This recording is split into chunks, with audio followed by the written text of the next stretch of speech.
need truth and life. Here is the Brother Leon Show. You better recognize.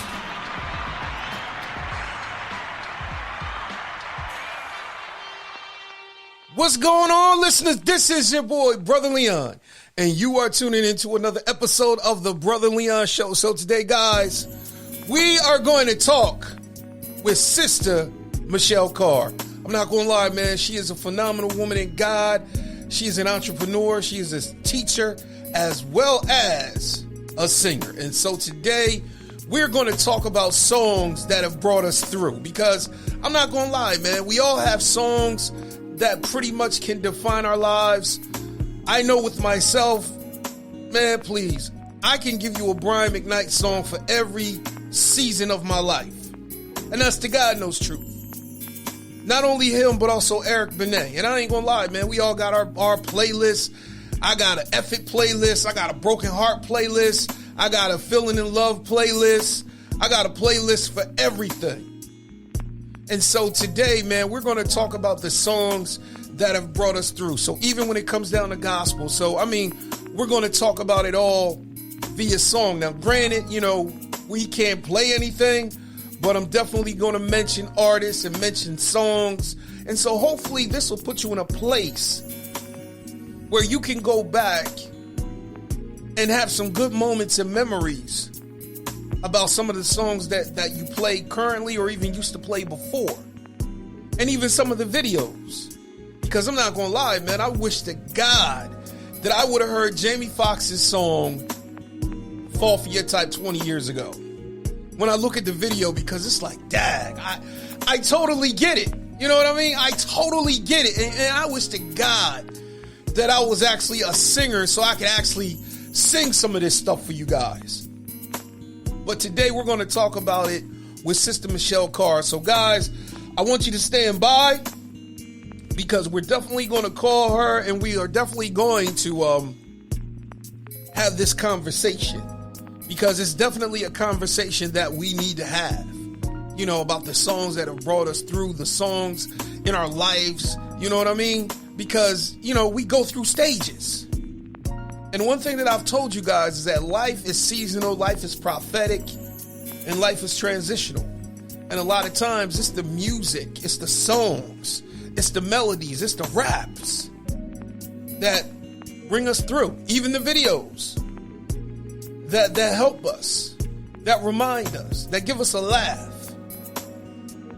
But it carries us over to the other side. Because the one thing I will say is this, is that survival mode is a part of life. But survival mode is not the living that God wants you to live. He wants you to live by faith, walk by faith. But a lot of times, even in survival mode, we need songs of inspiration. We need songs that's going to help us pull through that survival season. So, hey, I'm going to take it there today. We're going to go there, and this interview is going to be blessed. Because I ain't going to lie, this interview is pretty much a redo because we had some technical difficulties.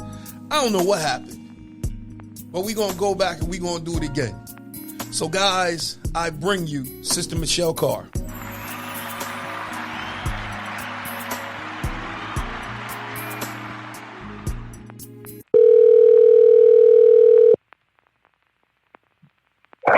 Hello. Hey, how you doing, Sister Michelle? Hey, what's up? What's going on? Hey, how you doing? How you been?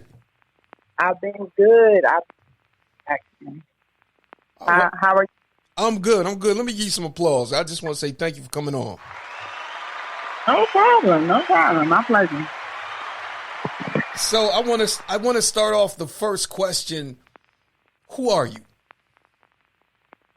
Well, first and foremost, I love to say that I'm a Christ representative. Period. I represent Christ, and I always say that He's going to get the glory out of every aspect of my life. So that is who I am. My name is Michelle Carr. I'm also a mother of two. I'm a student right now. I'm a teacher. I'm teaching my son and my daughter due to, COVID and things like that. And then I'm also a new young Black entrepreneur of 2 businesses, actually. So I'm excited about that. All right. Hey, I gotta give you some applause for that. Thank you. That's a lot because you juggling a lot. So let's go back. What are you taking up in school? Well, originally I was going for my bachelor's in behavioral science. However, I just changed over to financing. So that was actually before I started these 2 businesses. The businesses are very, very new. They are up, but they're not running. So I believe it was just God. It was God just letting me know, okay, change that over to financing. And again, it just kind of worked out, because now I can actually run the financial part of my businesses. Yes, because right now we are definitely starting to see a shift. Because right now, I'm serious. If you can't make no money with your phone, what you got a phone for? You know what I mean? Yeah, you ain't lying. Yeah, so that's where we are right now. It's about, being able to make transactions over the phone, being able to have multiple streams of income, because in these COVID streets, man, you got to make sure you can get all the money you can get. That's the God knows truth.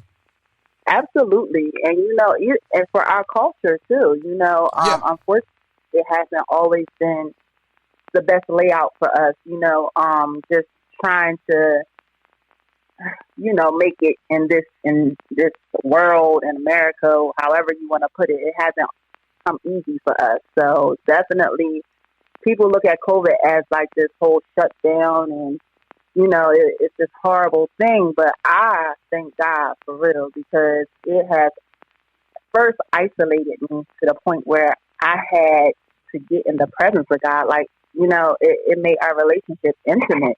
Yeah. And then I was to really hear what he was saying and move the way he want me to move. And he's just working things out at this point. Yeah, definitely. I think that COVID did do that, because now it's like COVID took the middleman out of everything. Seriously, yeah. COVID took the middleman out of everything, and he's like, "Hey, I want to be the one that touches you. I want to be the one that inspires you and tells you what to do." Because I look at it, so many other voices sometimes have the ability to block out the voice of God at times, because we can't multitask. When it comes to focus, we can't multitask when it comes to hearing a person. Sometimes we have to focus on hearing one thing and put our focus on that. And a lot of times it's not God. And we have to get to the place where it is God. Absolutely. And it's hard to hear that small, still voice when you got a lot of chaos going on too. So, it takes quietness. Yeah, you're definitely right. So you were also saying that you are a teacher. So you started homeschooling? Not necessarily homeschool, but my son, so he's in 3rd grade. Okay. And his school, I don't know how a bunch of other schools and, districts are working, but he only was going to school on Zoom Monday and Wednesday for a half hour, and that was it. Okay. So I literally sitting with him all day, teaching him, what he's supposed to be learning. And then I also have a 4-year-old daughter who's getting ready to go into kindergarten.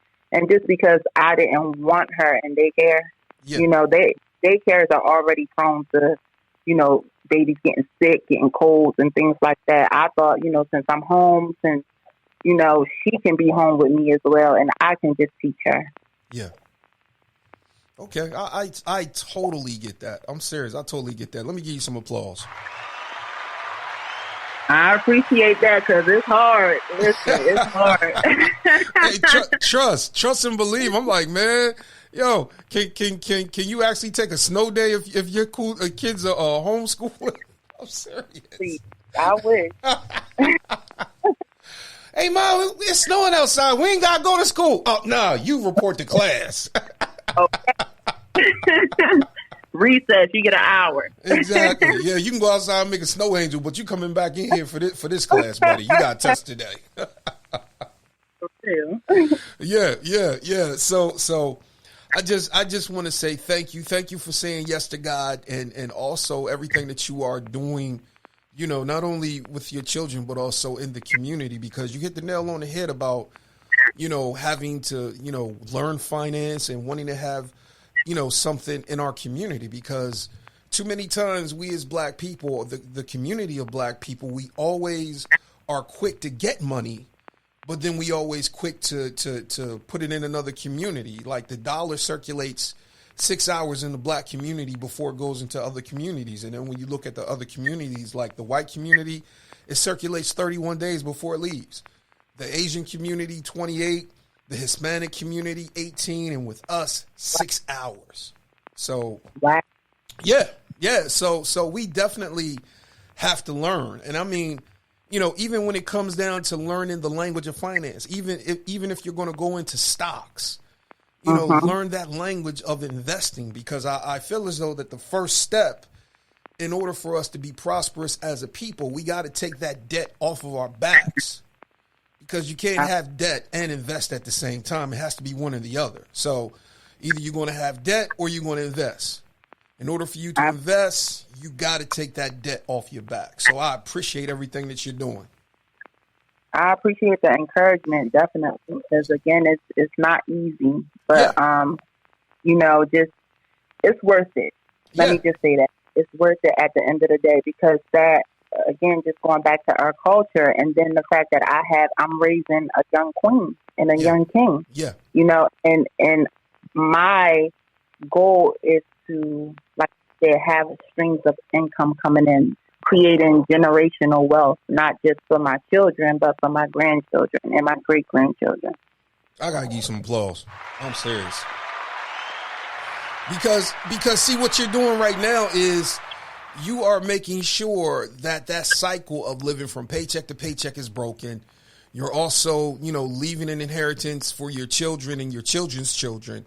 And then you want to go into the whole thing of multi-generational wealth. So I so appreciate that with you. Mm-hmm.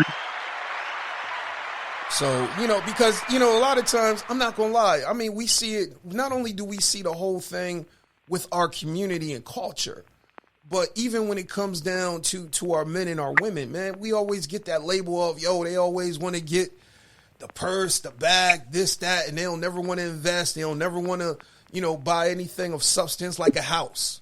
We'll go out and get the shoes and get the car before we get the house. So, yeah.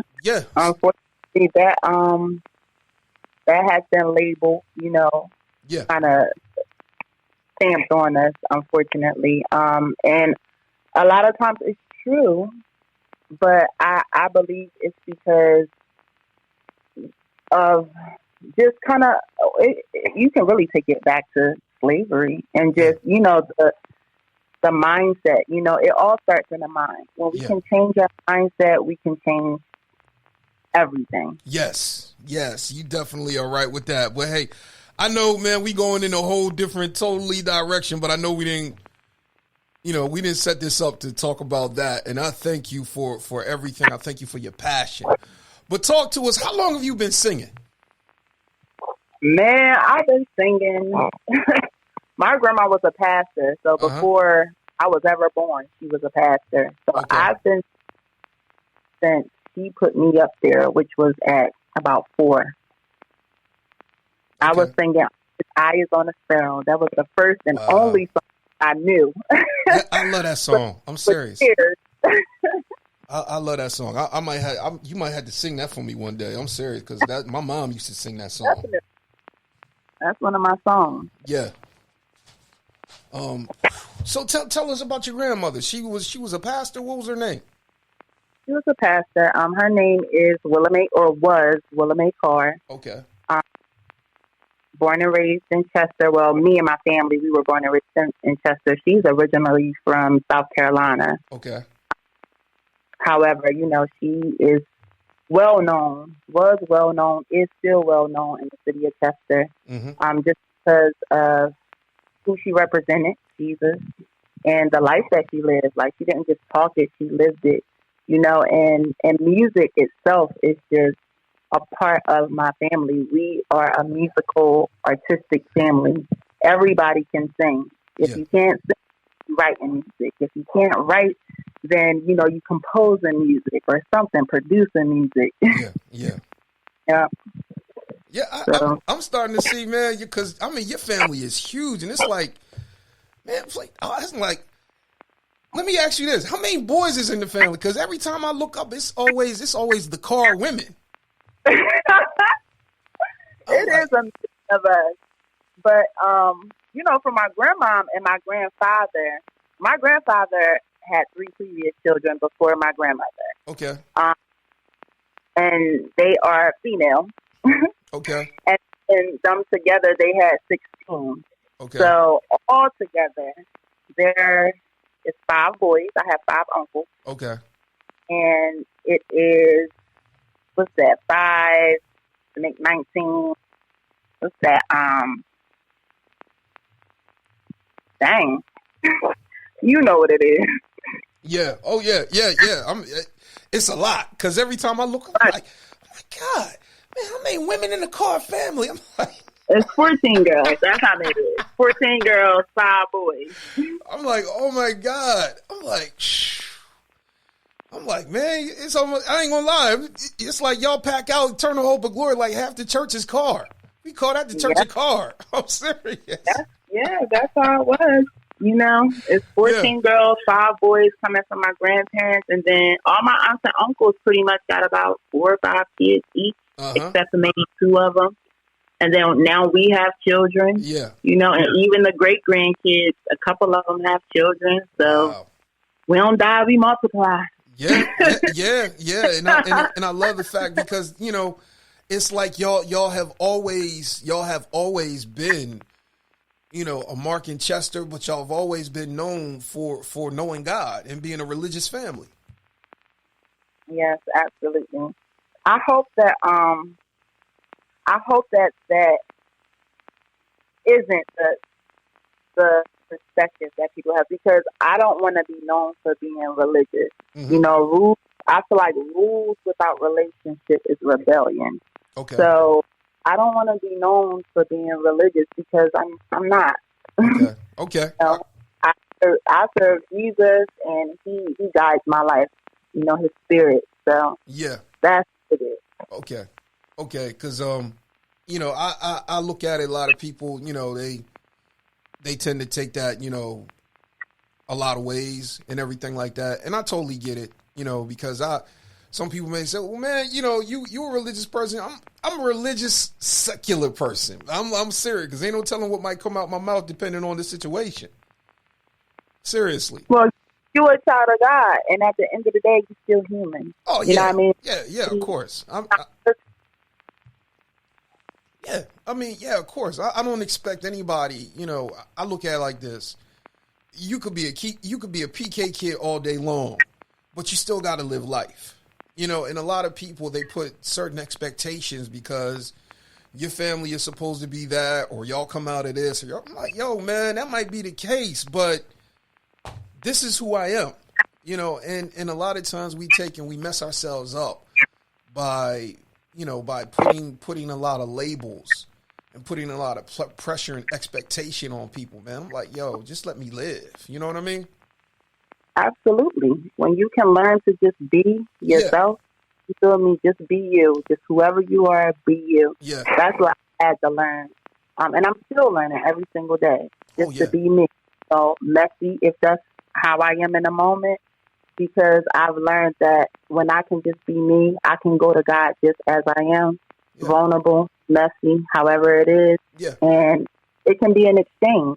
He can exchange that messiness for something beautiful, for something, peaceful, something, enduring, something, whatever it is that I'm going through, Yeah, exactly. Because, here's the thing. Here's the thing, Sister Michelle. Life is a journey. I'm serious. And during that whole journey in life, you're going to come into seasons of transformation. Like the caterpillar does not stay a caterpillar all its life. Eventually, it gets to a place where it forms a cocoon, and then you go into the metamorphosis of something that's going to be something else.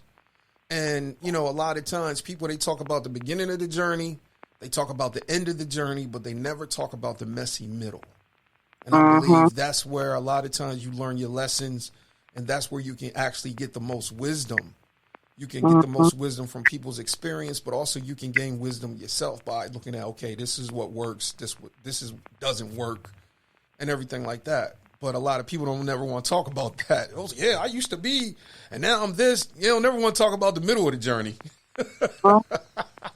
That's how it be. Don't nobody want their stuff exposed. They don't want that image of what they are now to be tarnished. But, you know, if God is getting the glory out of all of it, all of it is beautiful. Oh, yeah, because I look at it like this. If the Bible says that all things work together for the good of those who love God, then I look at it like this. It's going to work out. I might be in a mess. I might be in a mud. I might actually get up and be like, Lord, I need a new set of clothes because these is all jacked up.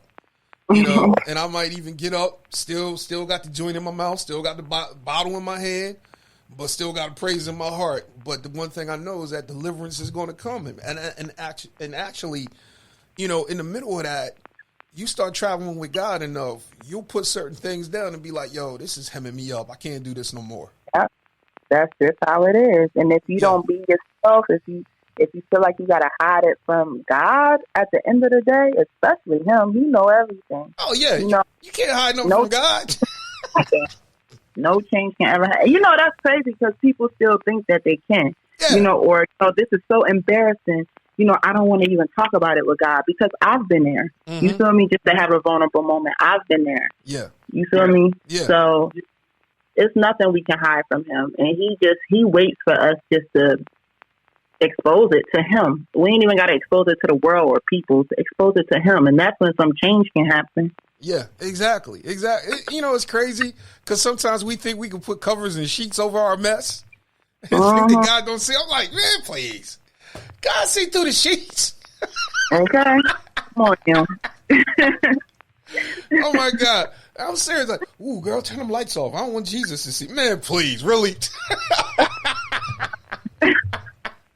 It do be like that, though. Yeah, I know. Oh, yeah, I know. Oh, trust and believe. I'm serious. I was to the place where I wouldn't do certain things on Sunday because I'm like, nah, man, I ain't trying to diss God like that. But I done diss God Monday through Saturday. The difference, right? Yeah. I'm like, okay, now I'm getting religious on Sunday, but I done diss God and sin Monday through Saturday, especially Friday and Saturday.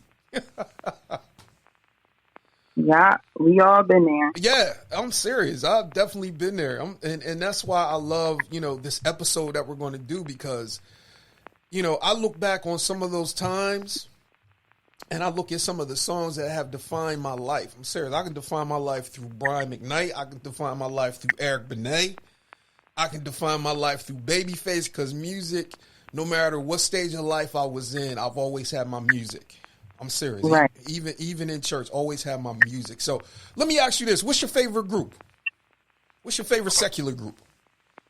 My favorite secular group gotta be Boyz II Men. Hands down. All right. So who's your favorite member in the group? Probably Wanye, just because he was the leader. But when I heard Sean sing for the first time, it was about his smooth, just kind of a majestic voice. I don't know, like his voice so smooth. So I don't know, you know. So what's your favorite song with them? I got a million of them, but probably like Bended Knee, Four Seasons. Oh yeah, I remember that one. Yes, I love Boyz II Men at the end of the day. Yeah, because I love their videos. I'm serious. I'm like, man, that video, I'll Make Love to You. I'm like, man, they got that bad boy looking like the Bodyguard. Yeah, even their Christmas albums, you know, Let Us Know. Oh yeah. I love them. Oh yeah, I still got my Christmas playlist. I ain't gonna lie, I'm gonna be honest. I still got my tree up. Stop playing with me. Nah. I was like, oh, hey, it's a Christmas tree, but now I'm going to turn it into a Christmas plant, so it just be a plant. I got a little one. I'm going to hurt you. You still got your Christmas tree up for real? Yeah, for real. No, not I got a small one. I ain't got a big one. Oh, wow. You get a pass on that one. Oh no, trust. If it was a big one, I would have been took it down. But I ain't gonna lie. I remember one year I did have a big tree, and I was like, take it down. I'm gonna take it down at the end of February. Wow. Because now I'll be pushing it to February too, especially with my kids. Yeah, because I was figuring, it'll work as a Christmas tree, then it'd be a Valentine's Day tree. Right, a night light, turn the lights on at night. Exactly. So you was talking about Boys to Men. I'm not going to lie. I know that album that you're talking about, 4 Seasons of Loneliness. I got that. I'm trying to think, what was another song off that album is Doing Just Fine. I'm like, oh my God, that's my favorite right there. I love that song. I'm serious. I'm like, man, that song right there, it took me through a lot of heartbreak. I'm serious. I put that bad boy on repeat. I'm doing just fine. I'm serious. End of the road too. You know, that was especially the end of it. Yeah. When the one with the deep voice, when he starts talking. Yeah. And then one day he start his little crooning. Mm-hmm. Yeah, exactly. I have pain too.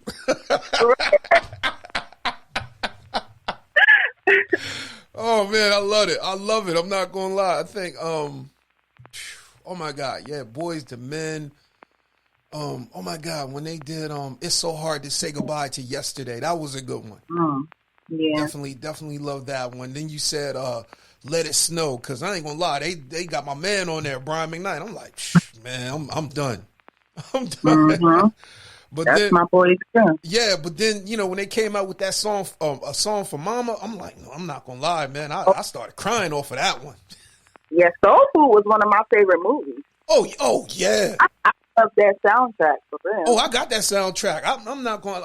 I'm serious. I would say probably the baddest collaboration ever, and I ain't gonna lie, hands down. This is my opinion. Is that song "Care About You" when you got Babyface, Casey and JoJo, and After 7? I'm like, man, you can't get no better than that. You got everything on that album. Yeah, for real. I'm serious. I'm like, man, please, that. And then the crazy thing is, I was like, man, y'all should have came out with an album. I'm serious. Right. Yeah, I mean, that was one song, but I'm like, man, I love it. The video was good too. That was a great soundtrack. So was Boys to Men, have they helped you through heartbreak? Honestly, I'm gonna say no, not really. I just love them. Okay. Like just being, just a lover of music. I really just love Boys to Men. I love how they compose the music, how they sing the music. I love their voices. Yeah. I'm more of an R&B type chick, so okay. I just love Boys to Men. Okay. Now, when we talk about like heartbreak, I'm trying to think. I can give you some. I'm serious. I think probably, while you thinking, probably one of the songs that really helped me in heartbreak or when my heart was broken was probably Brian McKnight, One Last Cry. Okay. Yeah, that song right there. And I'm like, man. And then another one was by CeeLo Green, F You. I'm serious. Some people are like, dang, really, Brother Leon? Yes. Because that's how I felt at the time. I'm like, man, please. I felt like that. Like, fuck you. Fuck him too. I'm serious. It's like, for real, especially when you done dirty. Oh, yeah. And it'd be like that. Mm-hmm. And then I remember I used to play that song by Neo. And I think, what's that dude from the Wu-Tang? Oh my God! And he came out with that song, "Get You Back Like That." I forget that dude's name, but I ain't gonna lie. Neo helped me with a lot of times. I'm so sick of love songs. I ain't gonna lie. It's been sometimes I just been like, I'm so sick and tired of love. Yeah, that song helped me too a few times. I love Neo too, but I would say like one of the ones that really I was like I said R&B. So Aaliyah, back when I can think of like when I thought I was so in love and I was just so hurt. Aaliyah, the one I gave my heart to, that was one of the songs that kind of had me in that moment. Like, how could you feel me? Like, I done did this. I done felt like I did this. Yeah. I gave my heart. Yeah. Like, how could you just do that? Yeah. Let me ask you this: what about Mary J. Blige? Not Gonna Cry? Yeah, Mary J. Blige too. Because I was like, dang, man, even that song had me hurt. I was like, when you look at the video, Not Gonna Cry, I'm like, oh damn, that hurt. I'm serious, and I totally get it. So many women have played that song, and oh my God, it's just a lot, just going through heartbreak and then trying to filter through everything, trying to, okay, well, maybe if I would have did this, maybe it would have worked. And I'm like, nah. A lot of times, I don't care what you would have did. That shit wouldn't have worked out. Right. Serious, because a lot of times people, they really don't tell you who they really are. And then, it's like, as soon as they get what they want, after you fall in love with them, then all of a sudden now here comes the bullshit. So I totally get you. I'm serious. I totally get you. So let me ask you this. What about songs when you were in love? Songs when I was in love, there's a lot of those. NDIRE, Yep. I'm ready for love. Oh, you ready for love? Okay, NDIRE. Okay, all right. NDIRE, who else? Kevin Campbell, I'm ready. Faith Evans, like Never Let You Go. Definitely. Okay. It's just so many. So many. Oh my God, I'm trying to think. When I was Music in love. Soul Child, Love. Yeah. Let me ask you. So Music Soul Child. So oh my God, what about his song Love or 143? I'm not familiar with the 143, John, but Love.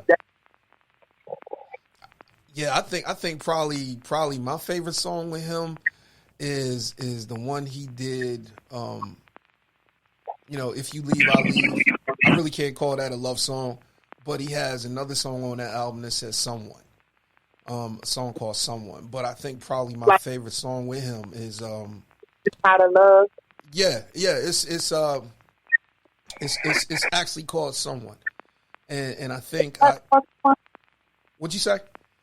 That one's called Someone? Yeah, it's on that same album with him and Mary. It's called Someone. Okay. Yeah, you gotta check that song out. I ain't gonna lie, that thing is nice. But I'm not gonna lie, probably another love song by him. It's an old song that he covered. It's called Something, and it's a song by the Beatles. But the way that he does it, I'm like, man, I love how he do it. I ain't gonna lie. But let me ask you this: what about some old school stuff, like some '90s stuff? You heard of Blackstreet? Yeah, I heard of Blackstreet. Okay, because I love that song. If you take your love, I'm like, yeah, that's me. I go crazy. Take your love away from me. Yeah, that was my song. Yup, I'm like, yeah. And I just love that song. Nah, baby, nah. I'm like, yup, that's me. That's me begging and pleading. I'm trying. I'm serious. I'm like, nah, baby, nah. Because I ain't gonna lie. Guys have been there. I've been there. Nah, baby, don't leave. It ain't like that. Been there. I'm serious. Seriously. There was this one song by Brian McKnight and Mariah Carey. Yeah. It was called Whenever You Call. Uh-huh. And I had to be in about maybe 5th grade or something like that. And I just knew I liked this boy so much. Yeah. And it was, from Puerto Rico or something like that. He didn't really talk English that well. Mm-hmm. We was shop partners. Yeah. So we would talk all the time. And I started to like him, even though, he wasn't like the popular guy, because, back then it was just, whoever, who was in the in crowd, who was in the out crowd. Mm-hmm. It wasn't really an individual thing like it is now. Yeah. But he just was different. But I liked him a lot, even though people wasn't too fond of him. Mm-hmm. Yeah, and that song, even to this day, like, reminds me of him. Every time I hear it, it reminds me of this dude. Wow, that's good. Great. Wow, that's great. That's great. That's great. Hopefully, if he hear this episode, maybe he might give you a call or something like that. Like, hey, bro.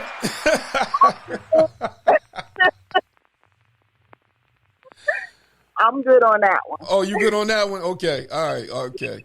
I'm over it now. Oh, you over it now? Oh, you know what? It's a song called that too. It's by Marvin Winans. I'm over it now.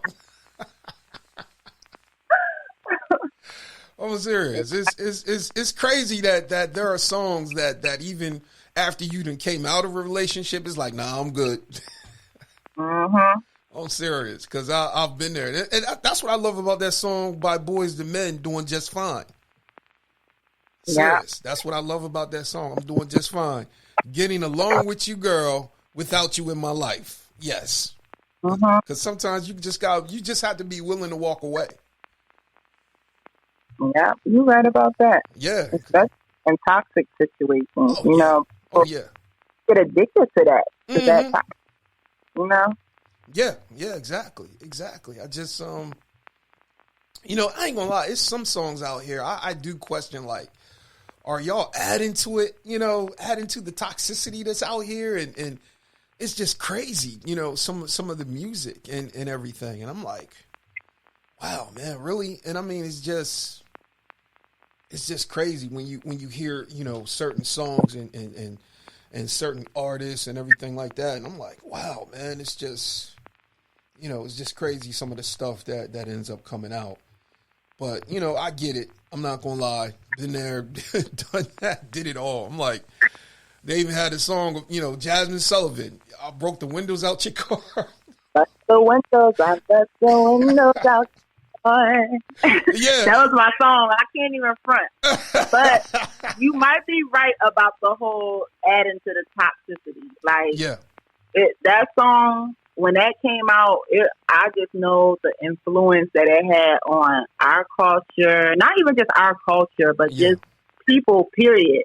But because there's so many stereotypes on our culture, the angry black woman. And, like that just added to it all.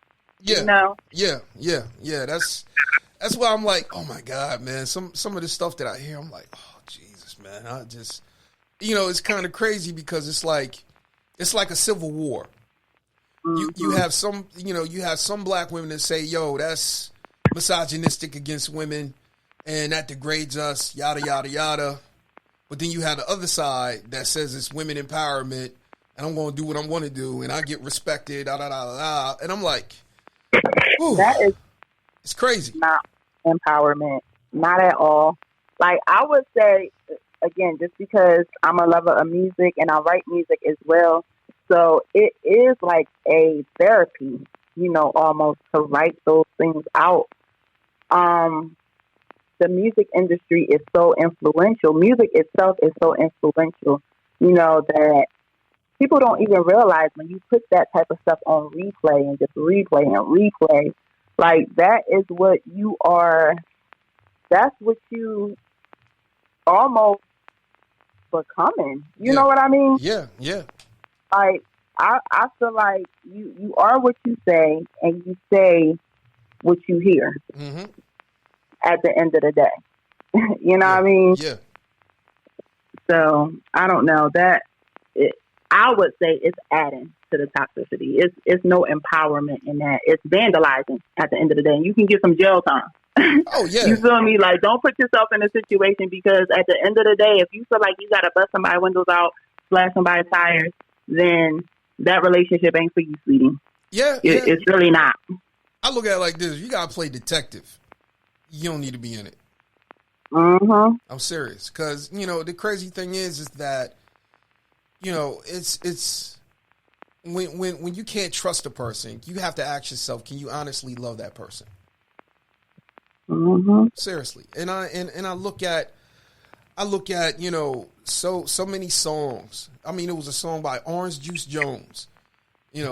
I saw you and him walking in, and I'm like, dude, and it's the Rain song. Have you heard that song? Yeah. But see, that's about a guy who followed a girl because he thought, she was cheating on him. And I totally get it. I love the song and everything. But I'm like, if I got to follow you in the rain, there's something wrong with me. I'm serious.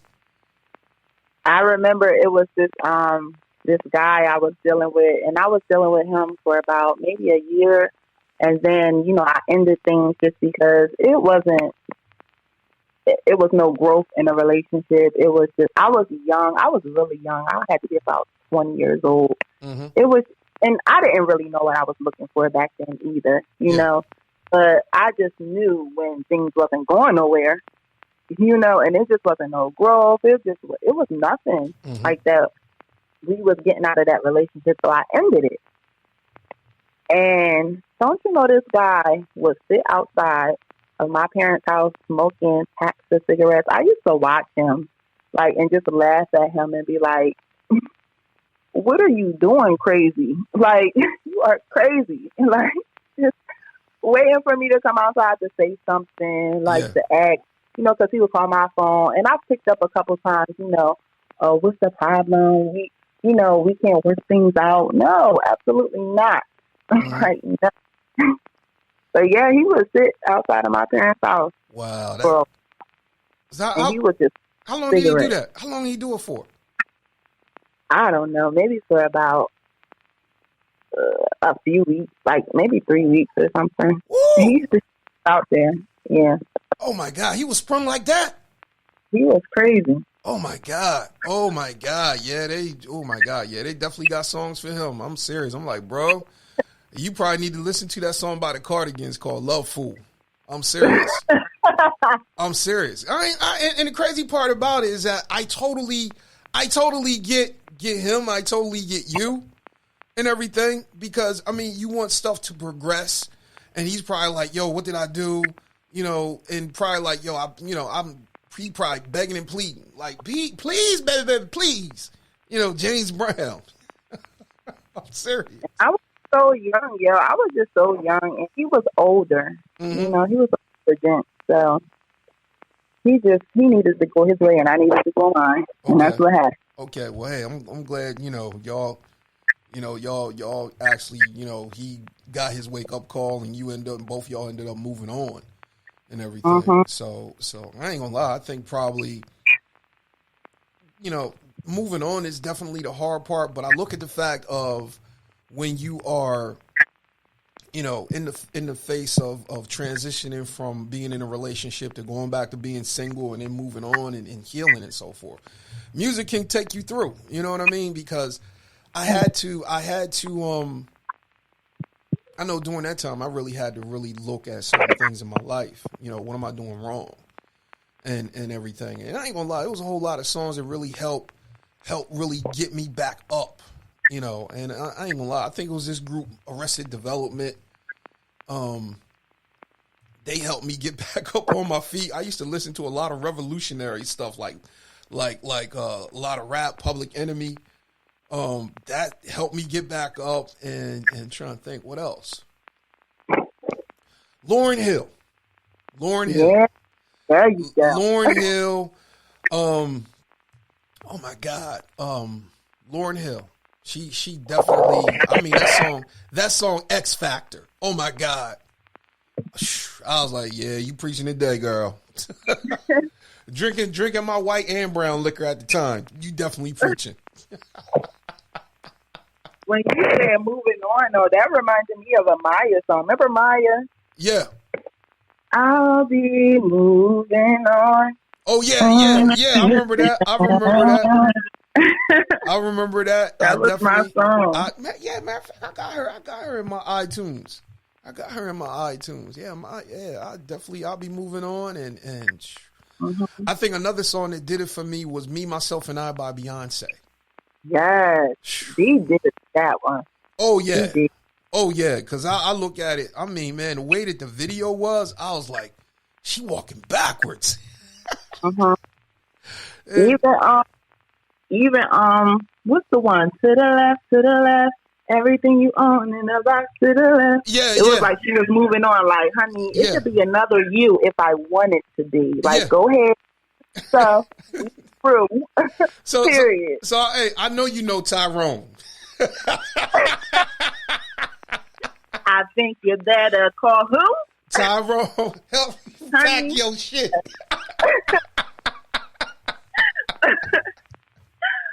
Yeah. Yeah. For real. I'm like, man, Dad, call Tyrone.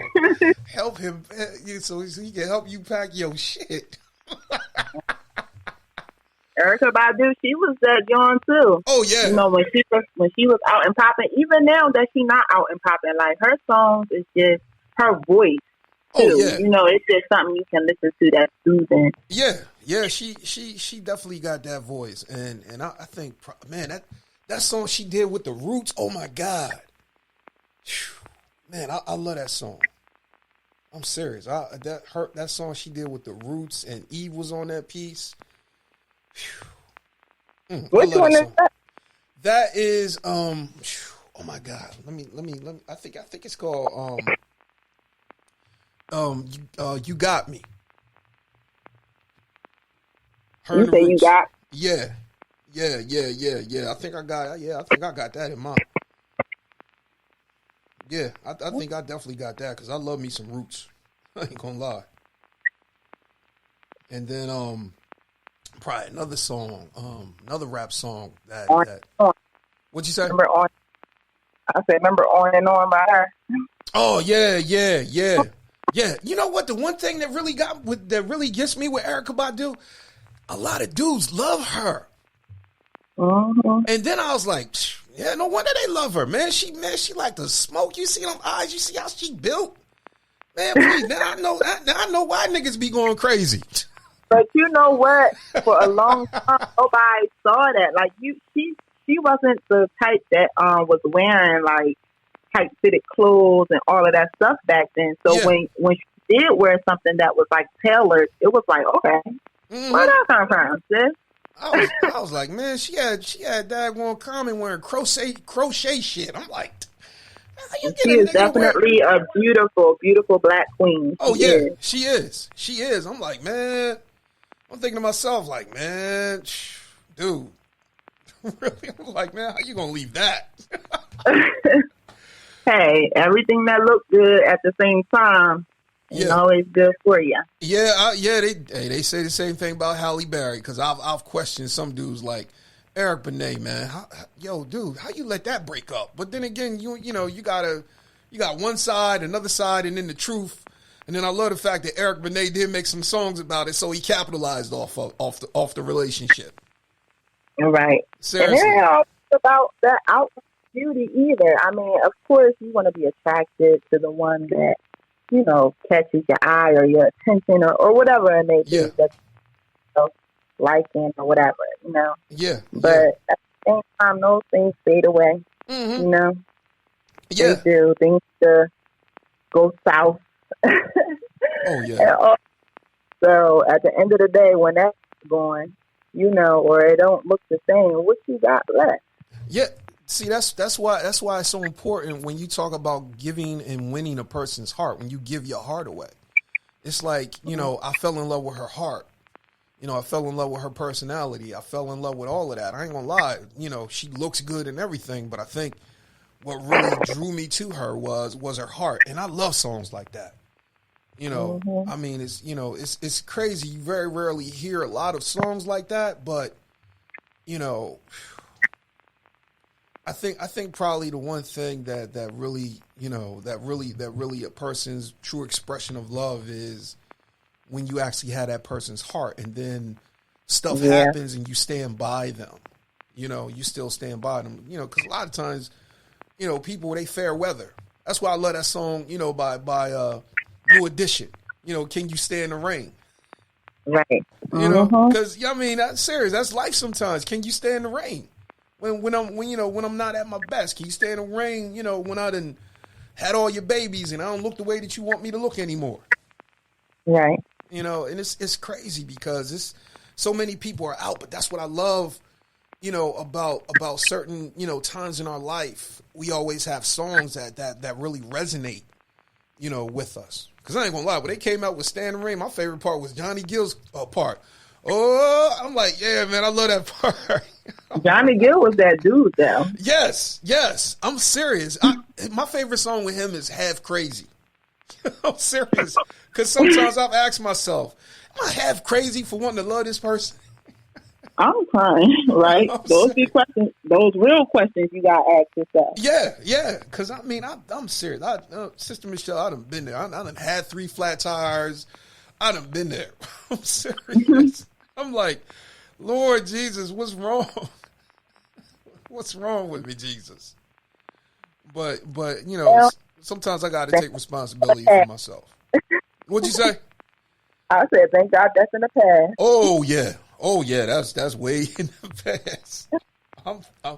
But even right now, I'm like, you know, God forbid God forbid something happened and I got to get back out here and start dating again. I'm like, I wouldn't even know what to say. I'm like, Lord, I don't even know what music they playing right now. Because right now, I'm probably the most modern guy I got in my thing right now. I'm like, I got Lecrae and I got Bobby Valentino. I'm like, who's listening to Bobby Valentino right now? Listen, I don't even know. I'm 33 and I'm not current on what's going on out here at the current dances. I don't know. My son be doing the dances, but you know, I don't know them dances. And songs out here, I cannot tell you who is at number 1 on the Billboard. I can't even tell you who's 50. Like, Wow. just to keep it G with you, because again, like I like to call. I got an old soul. Let me just say that. Okay. Like, so when it comes to my music, I'm more so like 90s R&B. You know, early 2000s R&B. Okay. You know, so. But you was talking about just looking at the heart and things like that. And just when you said that, the artist that came to my mind was India Arie. Oh, yeah. Yeah, I love her. She's real spiritual. She has this one song. It's called Brown Skin. You heard that song? Oh, yes. And it just talks about the beauty of her brown skin and her lover's brown skin and just not knowing where it ends, you know, not knowing where it begins, and just like beauty of it all. You feel me? And it's not just about like the skin, but it's about the inward part. You know, she always talking about the heart. Yeah. Oh, yeah. I love. Oh, yeah. Yeah. I love. She has one song that I have by her. I'm not gonna lie. I actually did a Facebook Live video on her song.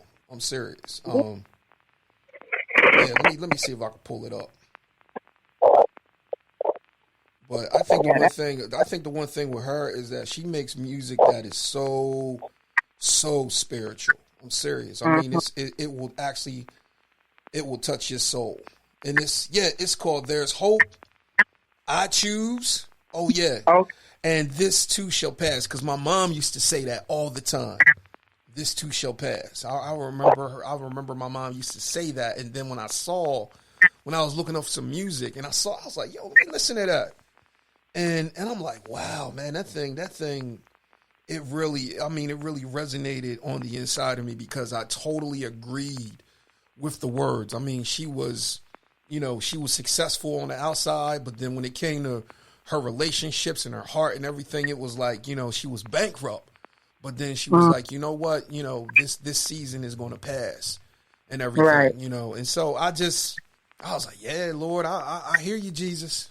I'm serious. Right. But I think a lot of times, and let me ask you this, I think sometimes that God can speak to us even in secular music. What's your opinion on that? I think definitely. Yeah. I think, let me just leave it at that. Okay. Like, definitely. He is God at the end of the day. And everything was created by him. So he can use anything. Oh, yeah. Yeah. And I look at some of the songs that have gone viral. I'm like, man, you can't sit up here and tell me that God wasn't in that.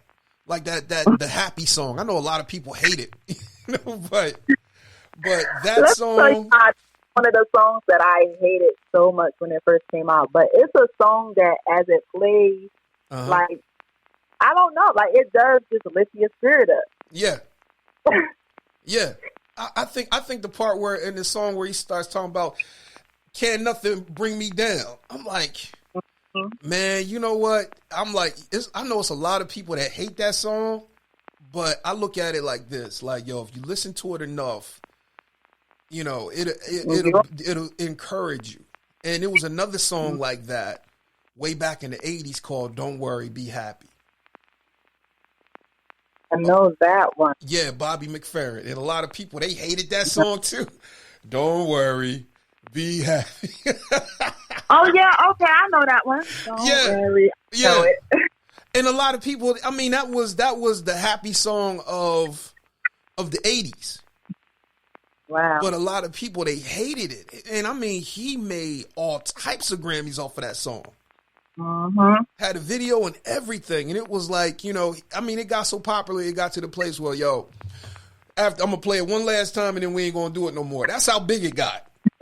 And you know what? It's still really big because, like, you said the name, and I'm like, no, I don't know that. But when you started singing it, yeah, I know that. Yeah. You know, I done heard it a million times. Yeah, exactly. Just like Prince's song, 1999.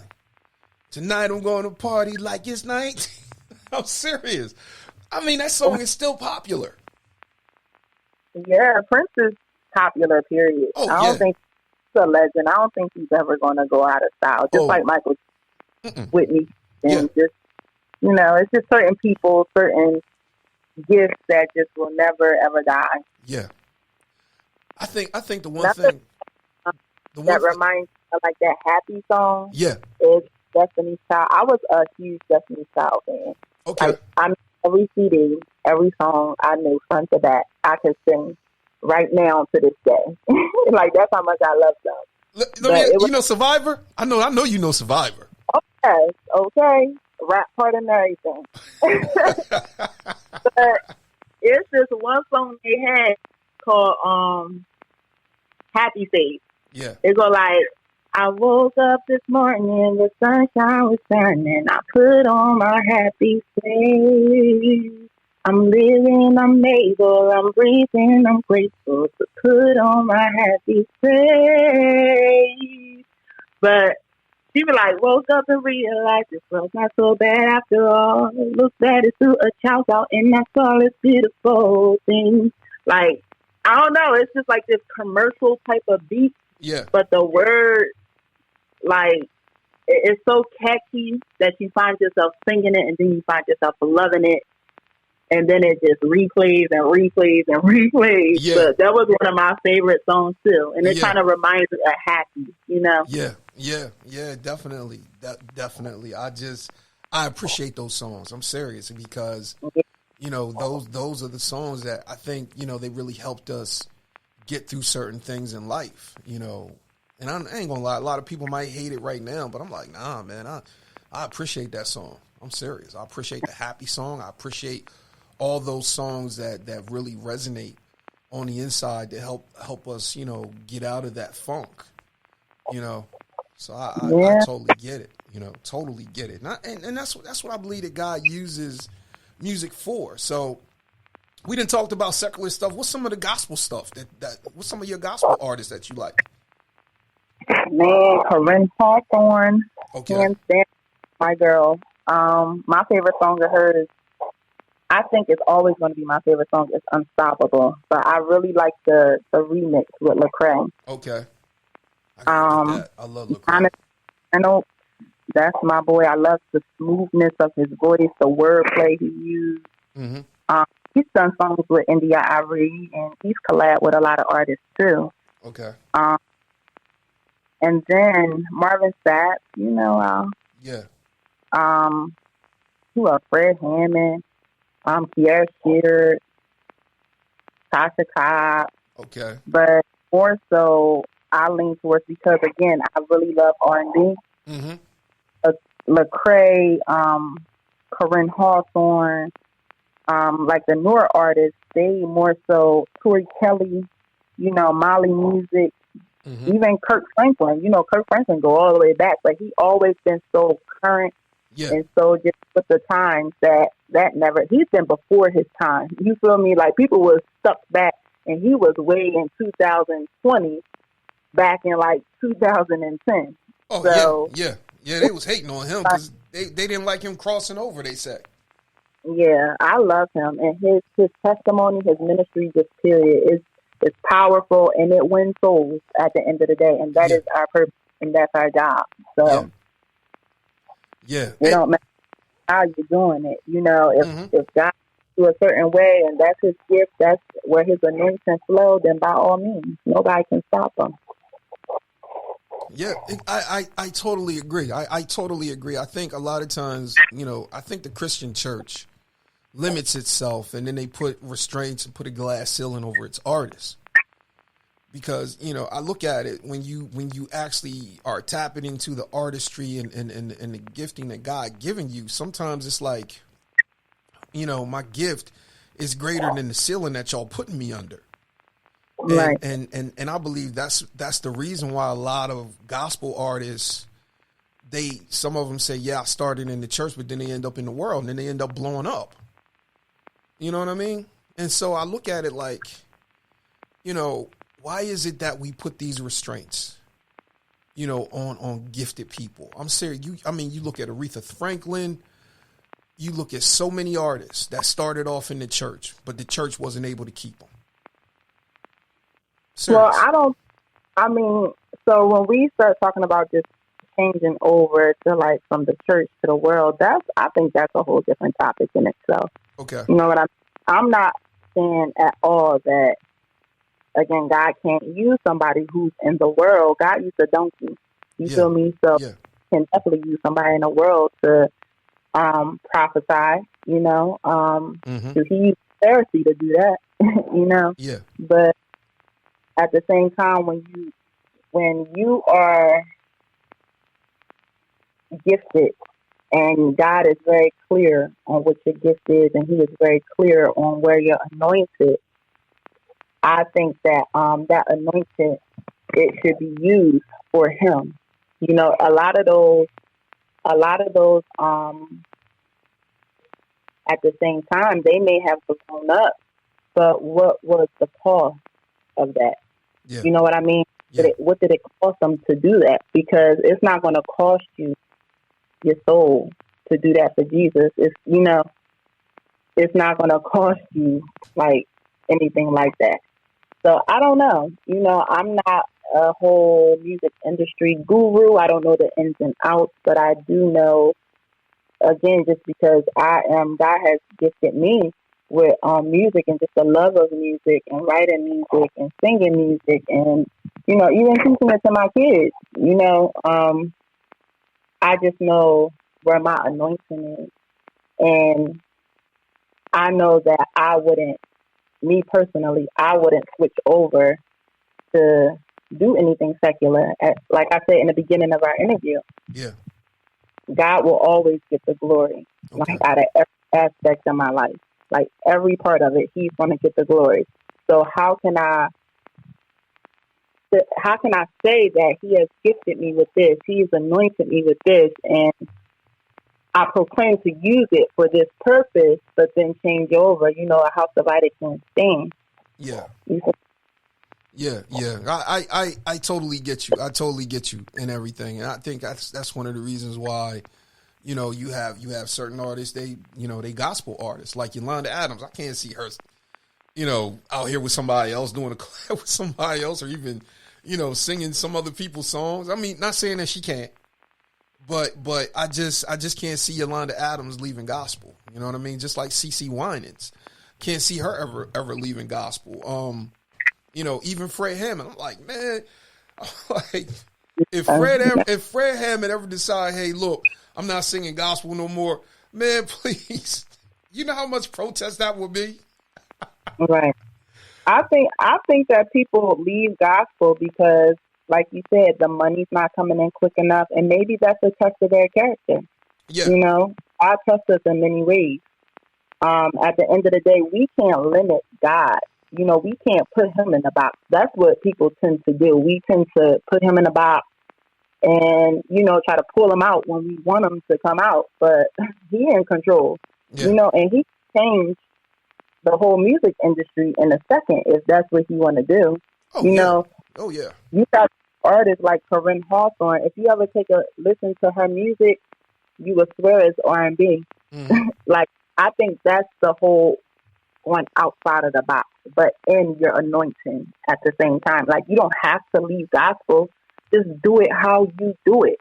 Like, put your style on it. Put your swag on it. You don't got to do it like other gospel artists like Yolanda Adams. You don't have to be super churchy.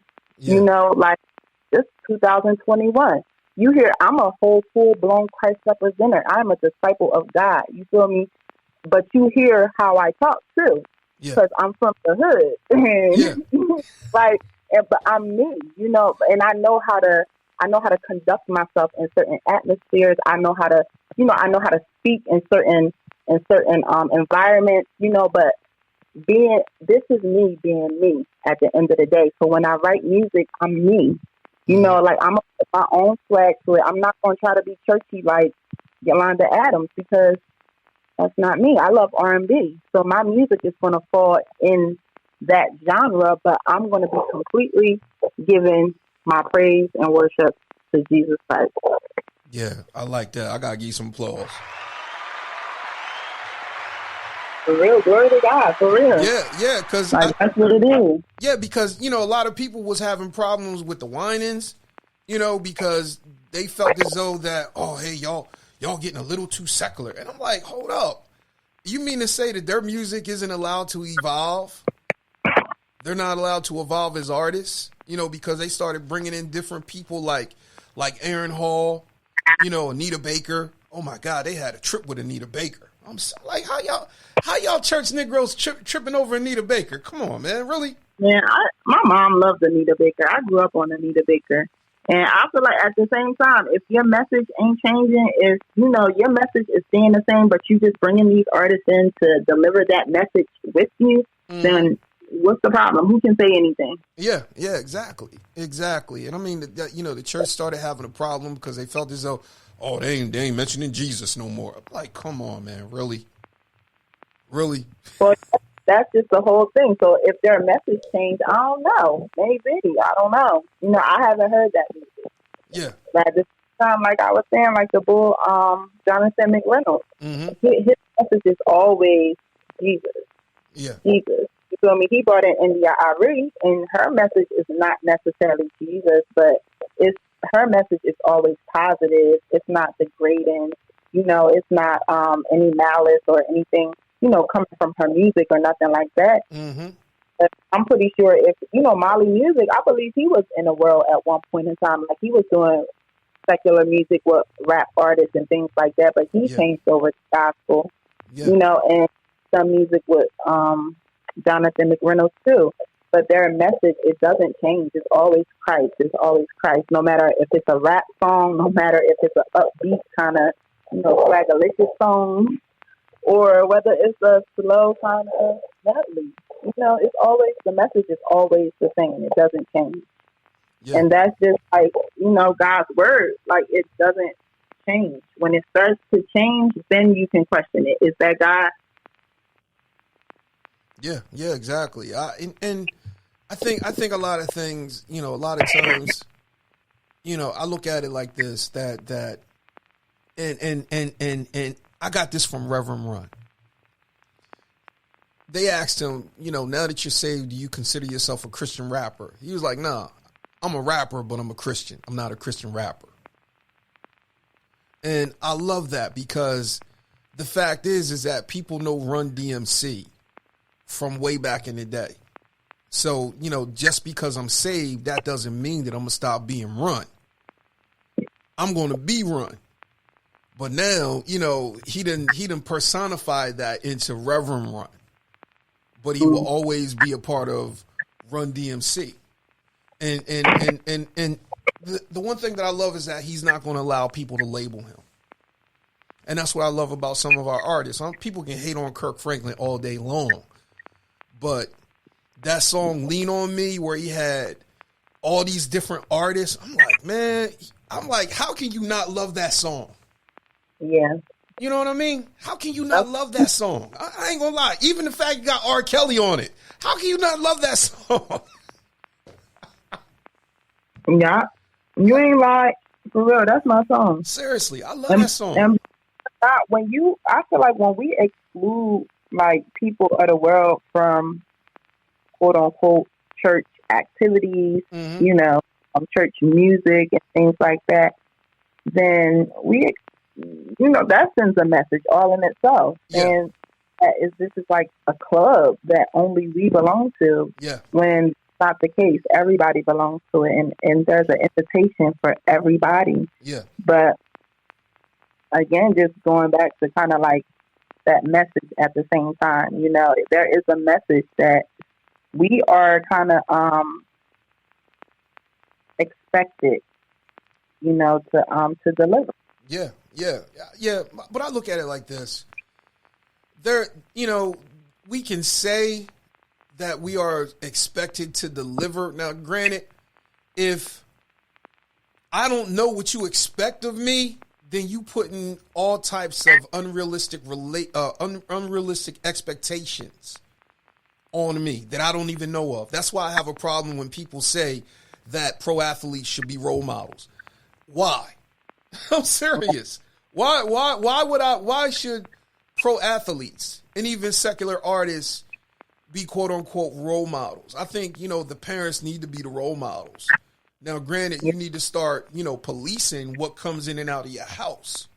I do believe that. But to take and put that unrealistic expectation on people that they don't even know your son or daughter. I'm like, man, come on. I can see if they knew so-and-so as their uncle, but nah, he's not. He's an artist. Just like person is an athlete. And just like Charles Barkley, he did a commercial a long time ago that says, I am not a role model. I like that commercial.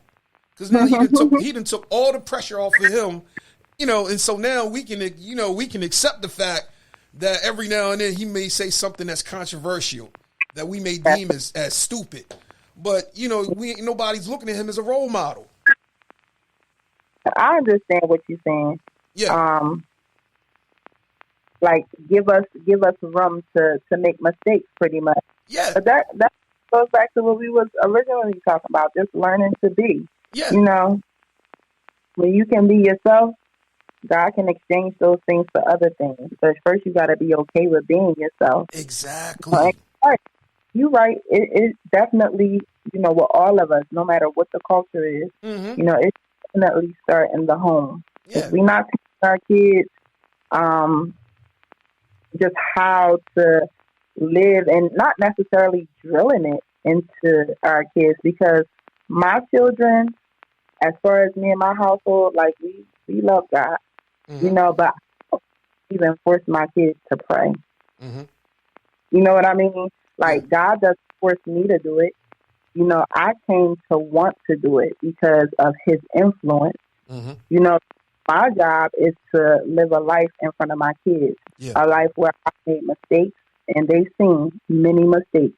Trust me. Yeah. Like, they know and they can see for themselves, even at their young age, the change, every day, and I still slip up and I still make mistakes and I'm going to continue to do it.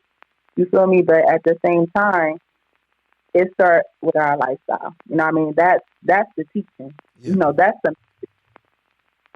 Yeah, exactly. It definitely starts, with lifestyle. And I love the fact that you mentioned your kids, because I made up in my mind. I said, look, I know, this whole preaching and pastoring thing and everything that I'm doing. I said, I'm not going to force this on my kids. I chose this. This is my calling. Their calling might be totally different. Now granted, if they pick up where I left off, that'll be their choice, but I'm not going to force it. You know what I mean? I'm not going to be like, nah, this is what you expected to do. Nah, I want you to live life. I want you to live your life. I want you, if this is something that you want, then you're going to have to choose it, because right. I had to choose it. I think a lot of times that's where I believe ministers sometimes mess up, because we feel as though that our kids are always supposed to walk, the way that we walked and walk, in our footsteps. And a lot of times, parents get disappointed when that's not the case. You know what I mean? So, I look at it like, look, I might be a preacher, but I don't expect my son to be, because I know what's over here. I'm like, no, if you want it, okay. But the type of pressure that's over here, the type of game that's over here, I'm like, I ain't gonna lie. Since I started pastoring and everything like that, I'm like, I didn't know that there was a level of game over here. I'm serious. I'm like, man, this is like the drug game. I'm serious. I can't even imagine. Oh yeah. Oh yeah. Trust. And then the crazy thing is, I'm serious. Somebody asked me, will you ever join somebody? I'm like, with all this greasiness that's out here in these streets, man, please, I will never sit under another pastor. Not after some of the stuff I done seen. Like, no, man, I'm like, I thank God for COVID, because now it's like, I got to hear from God for myself. Mm-hmm. I'm serious, because I ain't gonna lie, with some of the stuff that I've seen, I'm serious. And I mean, it's just crazy when you start looking at some of these video vloggers and some of the stuff that has come out, even on secular news. I'm like, man, please. You know, some churches ain't safe no more. I'm serious. I'm like, man, please. Ain't nowhere in the world as a black man would I be sitting under a white pastor right about now. I'm serious. Because, and this is just my personal thing, because I feel as though that the church has not, or I would say the white community and the white churches have not addressed issues when it came to racism in the black community. But yet they want black members. They want that black sound. They want that black preaching. You know what I mean? And, I can definitely agree. Yeah. To that point, like, things need to be addressed. You know, like healing. You know how people may say we have intercessors, and that's something that I am. I am an intercessor. Yeah. However, it takes more than prayer. Yeah. You know. Yeah. You have to, of course, keep praying. Like, never stop praying, because that is our communication, you know, with God. But at the same time, we gotta do something too. Exactly. At the same time, we gotta talk about it. We gotta expose it. Yes. You feel me? Like, it has to be talked about, or healing can never ever happen. Exactly. And this is the problem that I not only have with white churches, because they've been complicit, but also have that same problem with black churches, because here it is. These are problems that are affecting our congregants, and we ain't saying nothing. We can pray all day, but ain't nobody saying nothing about voting. Ain't nobody saying nothing about racism, being healed from racism, being delivered from the hate that is caused by racism. Nobody's saying nothing along those lines, because the crazy thing about it is that you have to look at the church historically wise. They allowed slavery. They allowed slavery. They allowed that spirit of racism. They allowed Jim Crow. They allowed Reconstruction. They allowed the black codes. They allowed the segregation. And the crazy thing about it is that there are a lot of people that feel as though that, well, we don't need to talk about that no more. That is done away by the blood. But I look at it like this. Jesus, you know, the Bible talks about, not only does it talk about reconciliation, but it also talks about restoration. Mm-hmm. But here's the one thing that you cannot have. You can talk about that all day long, but until you have recognition, you can't have reconciliation, because reconciliation puts us, you know, it deems that we are equal. When has black people ever been equal in America? Seriously, with a white person? Historically, it's never happened. Never ever. So you know, this is the problem that I have with some white churches, because I believe that some white churches, they have a fetish. They have a fetish for their black members and the gifts that their black members bring to that local church body. You know, but as soon as you start talking about stuff that's happening in the community, as soon as you start talking about Black Lives Matter, don't nobody want to hear it. But they want you to pray. They want you to shout. They want you to sing them songs and make them emotional. You love the feeling that I give you. But you ain't concerned about my community, and that's the problem that I have. So, yeah, it's definitely a problem that has deep roots. Yeah. You know, and it's time. Yeah, you know, it's time for it to be uprooted, and I believe that this pandemic, because it was global, you know, that was the beginning of it being uprooted.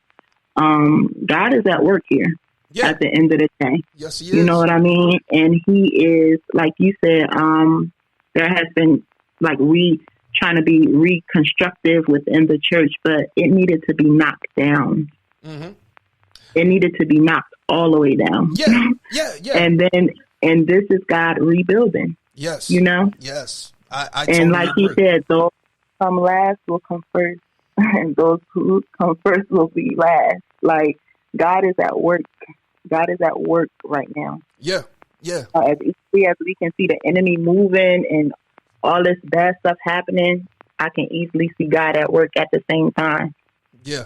So let me ask you this. So what is your worship been like since COVID? Because I know a lot of people are having problems because, they can't go to church. It's like, the worship ain't the same. I'm like, man, I was thinking this the other. I'm like, really? So you trying to say because you ain't in the building, you can't worship God? Honestly, it's been a total opposite for me. Like, my relationship with God has never been more intimate than it's been now. Okay. My have not been more vivid than they are now. Okay. Like, I don't know. Like, I can hear God more clearly now. You know what I mean? Yeah, I know exactly what you mean. So, I like I said, I count this a blessing. This is a whole blessing to me because before COVID, let me tell you how I was so busy. I was so busy all the time.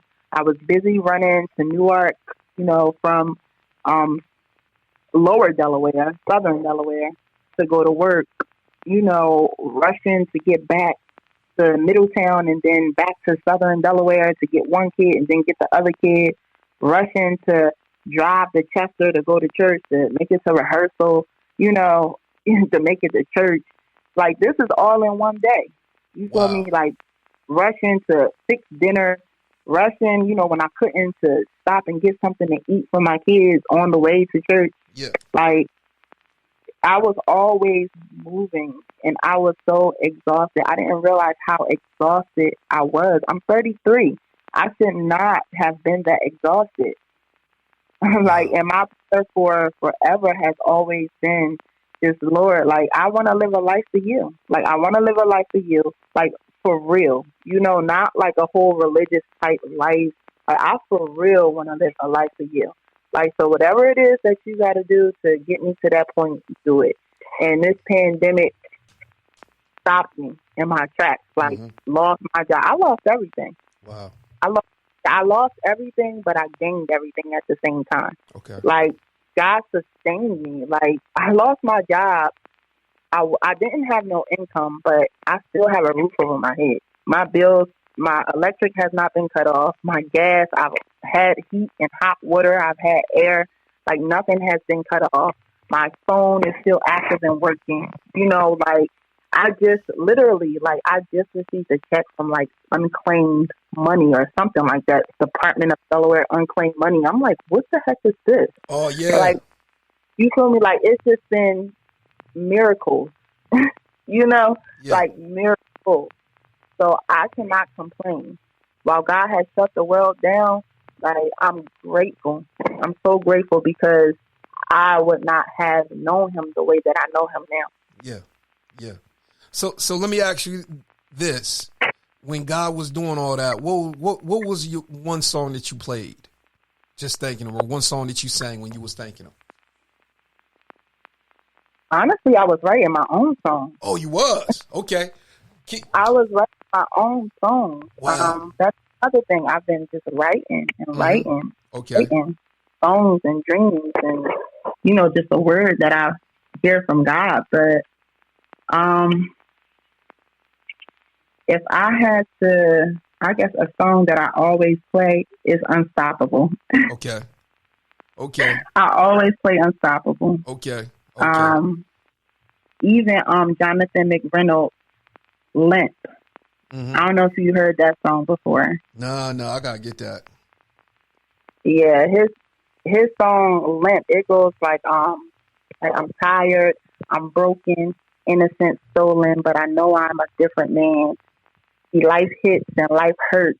Think I've seen some of life's worst, but you've been here, so you understand. See, I fell and I broke something, but I couldn't tell because I kept running away from your love and grace. So my pains and my past, my failures, they only made me desperate to see your face. Like, the song is just ridiculous. Like, his wordplay, just how he used his words, but it talks about just keep walking with your limp. You know what I mean? Like, even though things are happening, or although chaos might be, you know, coming in from all angles, like, I'm going to keep walking. As long as you strengthening me, I'm going to keep walking, even with this limp. You know what I mean? I'm going to live this life with this limp so everybody can see and your glory can rain down. You know what I mean? Yeah. You know what? That song reminds me of Lecrae and John Legend, Drown. I never heard that. Oh, you got to hear that one. I love that song. I ain't going to lie. I'm like, man, when the single dropped, I was like, oh, I'm on that. And then another song by Kendrick Lamar, We Gonna Be All Right. I mean, I'm like, man, Lord, thank you. I ain't gonna lie, my kids turned me on to Kendrick Lamar. But I was like, Lord, thank you. Because that song brought me through a couple times because I felt like that I was drowning and I needed to hear that song. And then a couple times I was like, you know what? No matter what, I'm going to be all right. Yeah. I'm serious. I'm going to be all right. And I think the one thing that really helps in the midst of all of that is even some old school songs. I remember my first funeral I had to do was for my cousin. And I ended up singing the song right before I started preaching was I Feel Like Going On. And the crazy thing is a lot of people, they take that song from the Five Harpies where Eddie Kane was in church, him and Baby Doll. They started singing that song, I Feel Like Going On. I don't remember that. I did see that movie a couple times. Yeah, the last part where Duck went to church because Eddie got saved, you know, and him and Baby Doll singing, and Choir Boy's the choir director, and the song that they were singing was I Feel Like Going On. And I started singing that song at the funeral and everything because, you know, I was like, Lord, I never thought that I would have to do something like this, but there have been times where even in my own personal worship where I had to encourage myself and keep on going. Yeah. And that's one of the songs that I sang, that I still sing to this day.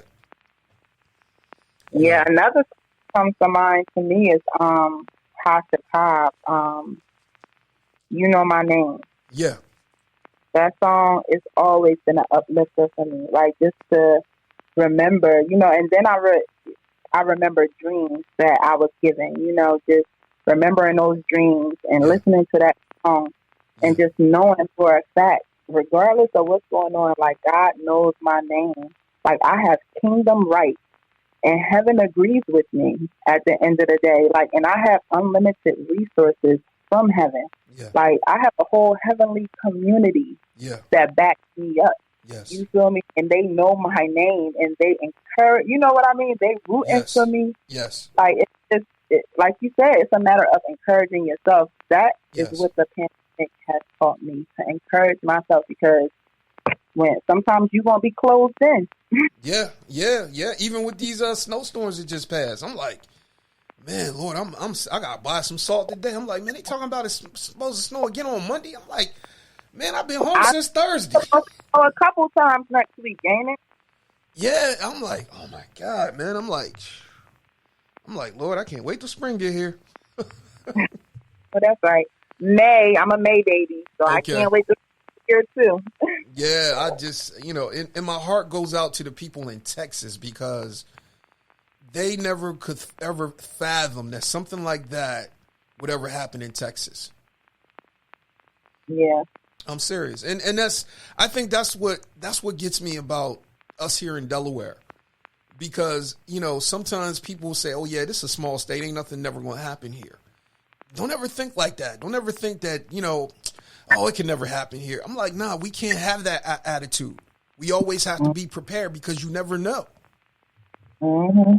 You know, and I think that's what happened in Texas. You know, they never thought that, oh, it could never happen here. We ain't going to never get no snow now. Look. Mm-hmm. You know, and it's a shame because it's like that problem could have been fixed. You know what I mean? Yeah. So you know, we definitely got to keep them in prayer. You know, during the midst of our conversation, I was hearing on the inside that you're turning into a prophetic artist. I'm serious. Seriously. God is. What you say? I said God is good. That Yeah. because that has also been ministered to me by the Holy Spirit, that I have a gift of prophecy, and a lot of times I thought it was just dreams. So God, like you said, it's always a shift, or that cocoon that you get in, and you start to morph into something else. Yeah. God is just, that's all I can say. Yeah, yes, because during the midst of me talking to her, I was like, okay, Lord, she's becoming a prophetic artist. So with the dreams and the things that God's been giving you, don't be surprised that all of a sudden you start going back into worship and you just start singing and prophesying at the same time. Mm-hmm. Or your prophecies end up being songs, or the Lord gives you a word, to prophesy to another person. And instead of you just speaking what thus saith the Lord, you just start singing it. And next thing you know, deliverance is coming, restoration is coming, healing is coming and everything, because I believe that's what we need. We need variations of the prophetic gift in the body of Christ, because we've been used to it for being just one way. But when you begin to look at, illustrations in the Bible, whether they be Old Testament or New Testament, we've always seen it different ways. You see the artistic side of prophecy in the Old Testament when the prophets, they prophesy with the harp. You know what I mean? But, God is raising up those who are going to begin to prophesy and sing it through the gift of song. So, hey, I'm not surprised what God is doing to you right now, because it's a whole lot of preachers and a whole lot of singers that are actually going crazy because they can't grab the mic. Yeah. So, but anyway, so let me ask you this: just who's your top five R&B people? Top five off the top of my head. Yeah. India Ari, Okay. Lauren, Boyz II Men. Okay. Probably Jasmine Sullivan. Like, she's kind of underrated, but I like her. Okay. And I gotta take it back to Tevin Campbell. Like, I really love him. Okay. All right. Let me give you mine. First, Brian McKnight, Eric Benet, Babyface. Oh my God, Drew Hill. Ooh, yeah. Yeah. Oh yeah. I love their videos. They're controversial videos. And oh my God. It's a toss up. Oh my God. Mint Condition. Okay. Because I would say they are probably the last band on earth. I'm serious. Yeah. The last R&B band on earth. But remember Jagged Edge? Yeah, Like, I remember them. Jagged Edge, because they had some hits. Oh yeah, Gotta Be. I'm like, I love that song. Let's Get Married. And they even did the remix version with Reverend Run. Yeah. I'm serious. So I mean, yeah. Jagged Edge. Oh my God. 112. 112. What? How did I forget about them? 112. I love that song they did with Allure. All Cried Out. I love that song. Yes. Oh my God. SWV. Oh my God. My favorite song with them is Use Your Heart. Oh my God. I love that song. Yes. I was like, Lord, they made that song for me. That was my song. I was like, somewhere out here is some girl singing that song, wishing I come along. Mm-hmm. But I'm crying. You can't forget about Weak though. I get so weak. Yeah, that. Oh my God, what's another song? Rain down on me. Yep. That was my song. Yep. I love them. Oh my God, what's that group that was on Bad Boys label? What's that girl group that was on Bad Boys label that did they did that collaboration? They did that collaboration with Mace. Is it Black? No. I do remember Black. Oh my God. Oh man, maybe it'll come to me at a later time. But I know another song that I used to love is Vanessa Williams. Say the Best for Last. And what'd you say? How'd that go? Oh my God. You gonna save the best for last. Yeah, that song. God, I love that song. Yes. The crazy part is, I think the part that got me was she said, how could you give your heart to someone else and share your dreams with me? Yeah. So, yeah. And then another part of that song was, sometimes the very thing that you're looking for is right there close as you can see, or something along them lines. So, that song, and I was like, Lord, I thank you for the people that make songs for the guys that come in last like myself. I'm serious, because I look at, that song by Mary J. Blige, 7 Days. That was another song. Oh, yeah, 7 whole days. Yeah, and hold on, no, that was Tony Braxton, 7 whole days, and not a word from you. Yeah, that too, because Tony Braxton did make a song, that too. But yeah, this one was Mary J. Blige. I think she did a song 7 Days, and had oh my God, what's this dude I used to follow him. I forget his name, but yeah, she did a song called 7 Days, and then another song that Mary and Little Kim did was I Can Love You Better. So, now, who was it? Mary J. Blige? She sang the song. Yeah. Monday, a friend, a friend, Tuesday. That one. That man. Yeah. Yep. Okay. But my favorite Tony Braxton, Love Should Have Brought You Home Last Night. I love how the video started. Because it had Halle Berry. I'm getting tired. Love should have brought your ass home last night. Like, oh my God. And that's how it started. Wow. Yep. You was a Holly lover. Oh no! You know what? I'm not into like all the girls that everybody else like. I'm not into them girls. The girls that people like, the girls that I was liking back then, are the girls that's popular now, like Regina King. I used to love Regina King. Now everybody loving Regina King. Seriously. Okay. Like Regina King, Regina Hall. If I had a Regina, I probably was loving her. What about Jada? You like Jada? Nah, not Jada.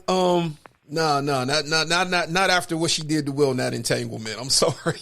I'm sorry. Yeah, Regina Hall, Regina King, Elise Neal. I'm like, man, please. I ain't gonna lie. I said, Lord, God forbid if my wife died on me and went to heaven, if Elise Neal was available, she'd be my next wife. I'm serious. Oh, Lord. Well, I thank God that your baby girl, she ain't going nowhere. Oh, no. She ain't going nowhere. She ain't going nowhere. Trust. But I'm like, man, in my fantasy world, if God forbid, or even if I'm in my fantasy world, I'll be like, yeah, in my fantasy world, yeah, I'm married to so-and-so. Yeah, and she my ex-wife, and I got babies with this woman over here. That just reminded me of Ludacris fantasy. Yeah. I want to lick you from your head to your toes. And I want to. Oh, my God. My favorite Ludacris song is Move, Get Out the Way. That was my song, too.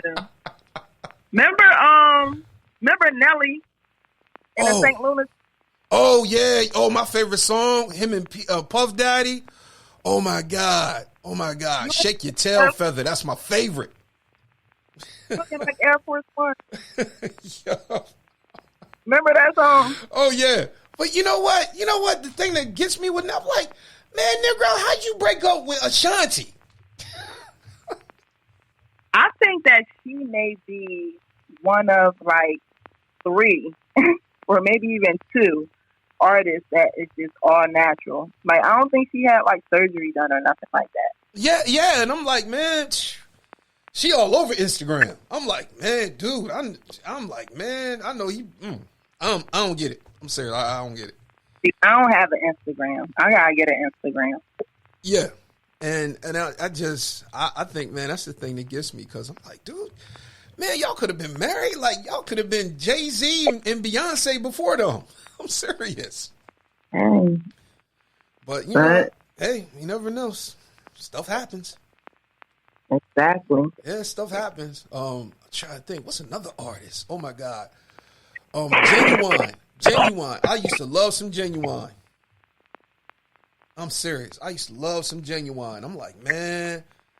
But I'm gonna take it back to old school. Let me ask you this: what's your favorite Luther Vandross song? The one that just comes to my mind is the one that I know it's not the original song, but the one that him and Beyonce did.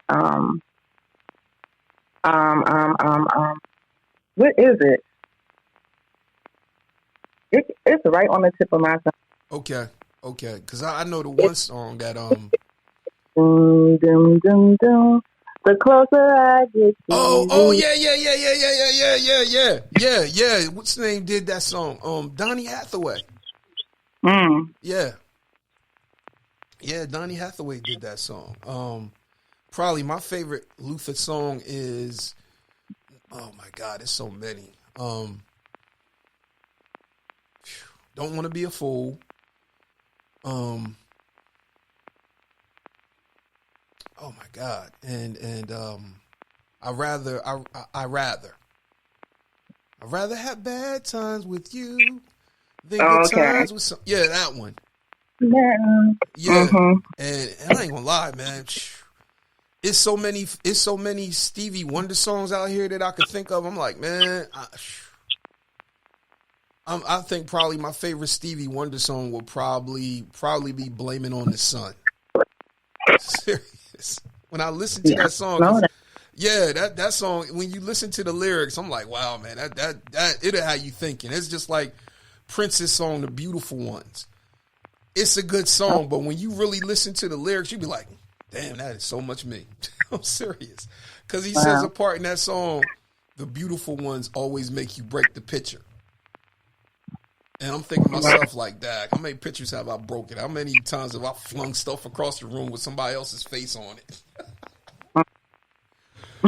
I'm serious. I like Endless Love too. Oh, you like that? Endless Love? Love. With Lionel Richie and Diana Ross? Only you. But you know, Luther did it over with Mariah Carey. Oh, you know what?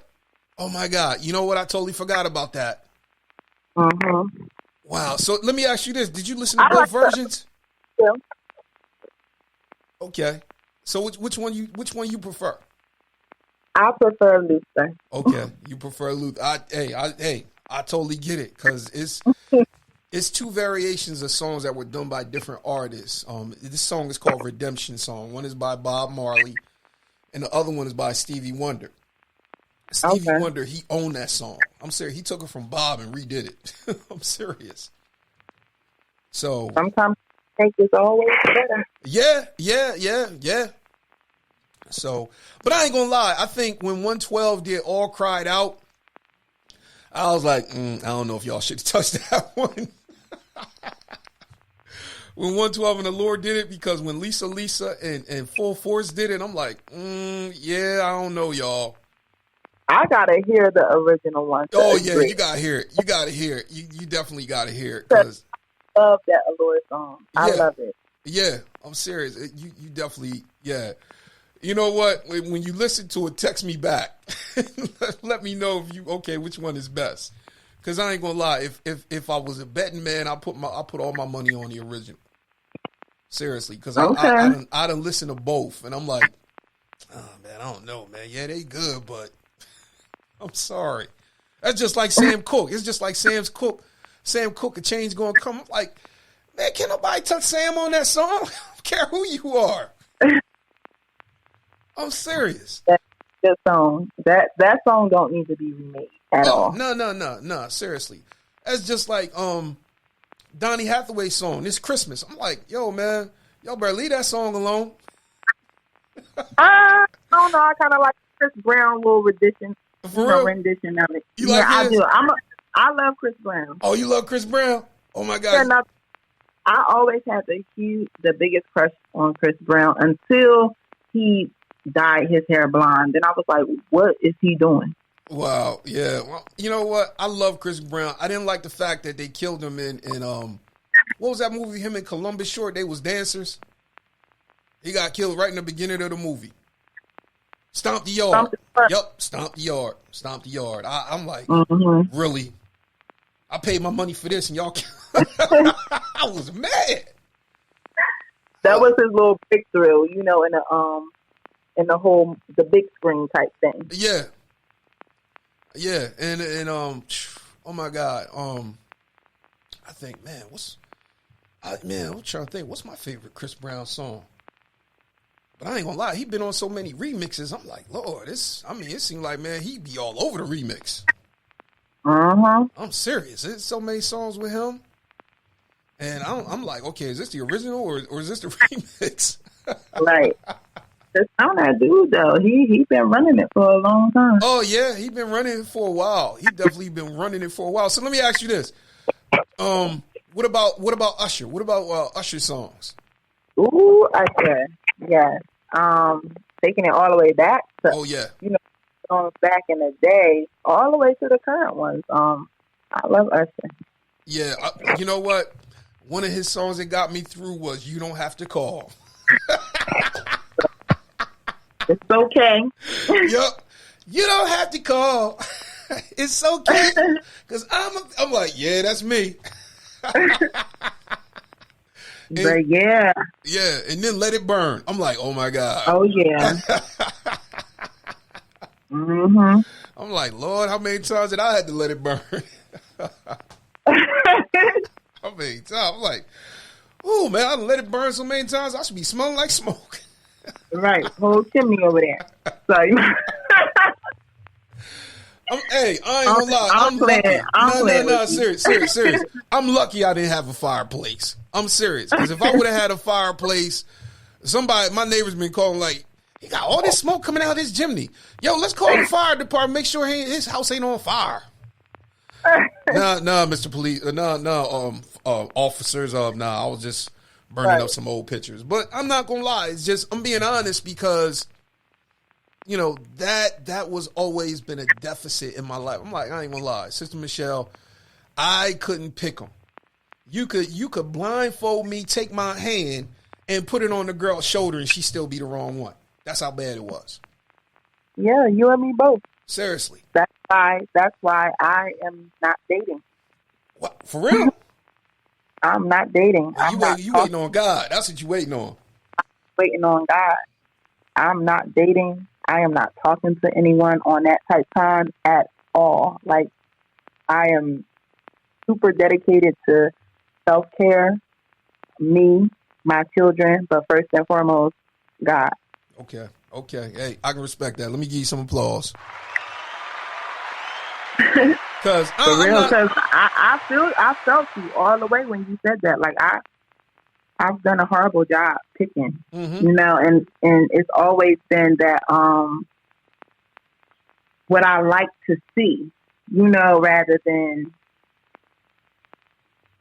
the heart, Yeah. So call me shallow, I guess, if that's that's the word for it. It's pretty shallow, you know what I mean? But yeah,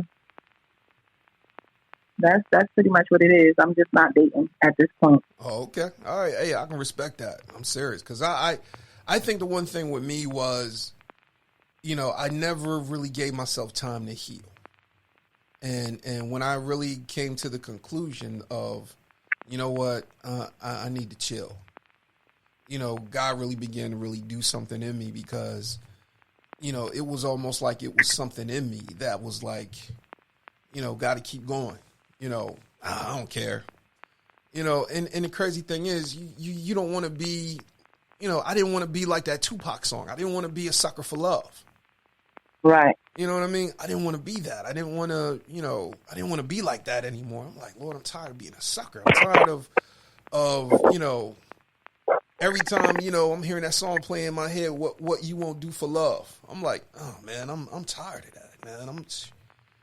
Like, Jesus, man, Yeah, love got me out here 3, 4 o'clock in the morning. I'm like, it ain't worth it.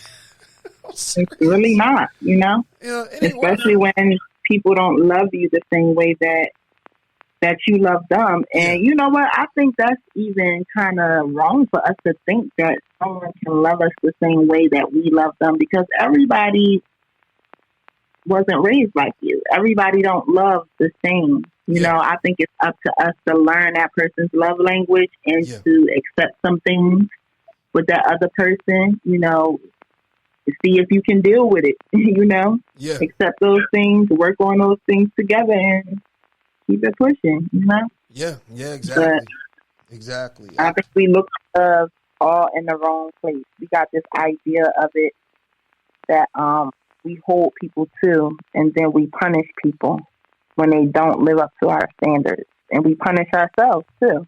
Yeah. When they live up to our standards. Yeah. I call it imagination versus reality, because we're so quick to fall in love with potential. You know what I mean? Mm-hmm. You know, we fall in love with potential. We fall in love with imagination. And then we forget that there is actually a reality with that person. And we forget at times that people come with baggage. Yeah. You know, and then the crazy thing is that I look at it like this. Love goes both ways, just like grace. You know, I just can't take and be pouring all into you, and then you ain't, you know, trying to pour into me. I'm like, nah, man, a relationship is not just about one person. And I think a lot of times we get it all jacked up thinking, you know, oh, yeah, it's about me. Everything is all me. I'm like, nah, man, your relationship should not be a Drake song. I'm serious. It should not be all me. And funny that you say that, because I was just about to say, like, and it may have a lot to do with what we're listening to. Yeah. You know what I mean? Like, music is just so influential. Like, it influences us, and it catches us a lot of time in our most vulnerable moments. And when we vulnerable like that, you know, and stuff is on replay, especially heartbroken songs, we tend to stay stuck in that spot. Exactly. You feel me? And we never tend to heal. And then the next person comes along, and, you know, we got all this baggage that we carrying still. We never let it go. Yeah, exactly. And I totally agree with you, because I look back over my life and I'm like, Dad, that wasn't fair. And then next thing you know, I'm up here playing Brian McKnight, you know, shoulda, wouldn't, coulda. Should have been a better man. Shoulda, coulda, woulda. What's the other song by Monica? I should have known, or no, you should have known better. Uh-huh. Oh yeah, I think another song I like, Before You Walk Out My Life. that's the song I love by Monica. Never meant to cause you no pain. I just want to go back to be. I'm like, you know, before you walk, I'm like, how come you couldn't have said that in the middle of it? You know what I mean? Right. People wait till the last minute to get their shit together. I'm like, I never understood that. I'm serious. I still don't understand it to this day. I'm like, oh, hold up. Now you want to change? I'm out the door. Now you want to change. Right. So I just look at it. Then it goes back to one of these songs I used to listen to way back in the day, Looking at the Front Door. I'm saying that is like, I think that might be like 80s, early 90s rap. I'm serious. Oh, that I'm one. looking out the front door. On me. Oh yeah, and then Tribe Called Quest. They had some good songs too. I really know how it feels to be stressed out. I love that song. I'm serious. I love Tribe Called Quest. I mean, that's my old school group. But let me ask you this. I mean, we done talked about heartbreak. We done talked about worship.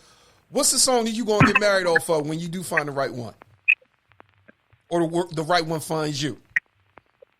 I don't know. I always thought it was going to be Penny Lattimore, For You. Oh yeah, that's a good song. That was their wedding song. But I like it's another song. I don't know. I forget who it's by, but it's called Love. I do. Oh God, is it Music Soul Child's Love? No, it's a newer guy. This new guy. I can't even think of it right now. Okay. But for you, like I've always said for you. Okay, yeah, that's a good song. Man, that is one singing nigga. I'm not gonna lie. I love his voice. I'm serious. He can sing anything. Mm-hmm. I'm serious. And you know what? You know him and Shantae Moore used to be married? I didn't. I thought it was Tamia. Who was Tamia married to? No. I think Tamia is married to Grant Hill. Okay. Yeah, she married to Grant Hill. Shantae Moore was married to Kenny Lattimore. Oh, okay. Yeah, I'm like, man, I think they actually did do a duet album. But I mean, that is one singing dude. I mean, I got his greatest hits album. I got his Christmas album. I'm like, man, that is one singing dude. Another singing dude is Smokey Norfolk. I'm like, man, dude, you need to come out with a Christmas album. I'm serious. Yeah. That's a guy knows. I'm like, if I ever went to one of his concerts, I'll be like the Beehive. Sing it, I'm serious. I can see me now. Wait a minute, handkerchief. You better sing that song. I'm crying. I'm serious. My wife was like, yeah, you act like a little bitch. I'm crying. Y'all too funny. Yeah, but see, I'm serious. I love how he sings. I was like, Lord, if I could just blow like that, I'm serious. I could be all up in the church. The church mothers be throwing, you sing that song, baby. Just sing it. Exactly. Hitting the tambourine and everything. Hitting the tambourine and everything. I'm like, man, because I mean, Smokey Norfolk, he can play and sing. I'm like, man, that's one thing to sing, but I mean, you playing and singing and still sounding good. I'm like, man, you don't find that many artists that do that. Yeah. But, you know, and that's what I love about Fred Hammond. I ain't gonna lie, I was mad when Fred broke up with Commission, but I mean, he's doing his thing now. So, I mean, it is what it is, but yeah, I'm just believing God gonna send you the right one and that you gonna be good. That's the God knows truth. Let me give you some applause. Yes, sir. Yeah, because I think I know, man, when I was up here getting ready to get married, they wouldn't allow us to have any secular music in the church because it was a couple songs that I was considering using, but I ended up using BB and CeCe Winans. When I Found You, that's the song I got married off of. And then another song was, oh man, Forevermore by oh my God, what's that dude's name? He did a collaboration with India Averitt. And I forget his name. His name is David something. Anthony David. Yep, Anthony David. Okay. Yeah, him and India Averitt did some stuff. But yeah, he has a song called Forevermore, and that was our first dance that we did. Yeah, and I said if I ever have a vow renewal, we'll probably do Eric Benet, The Last Time. So yeah, that's yeah. So I said, man, I was actually thinking, I was like, Lord, if I can learn how to sing that one, I could probably do that one. That's actually what I want to do on my way. I want to sing a song for my husband on our wedding day. Oh yeah, he gonna love it. Watch, he gonna start crying and everything. That's what I'm going to do. I said I'm gonna sing my vows. Okay, you gonna sing your vows because it's crazy. Because see, I put my vows in a poem. I did that. That's status. Yeah, I put my vows in a poem. And romantic, like it's just something she always gonna remember.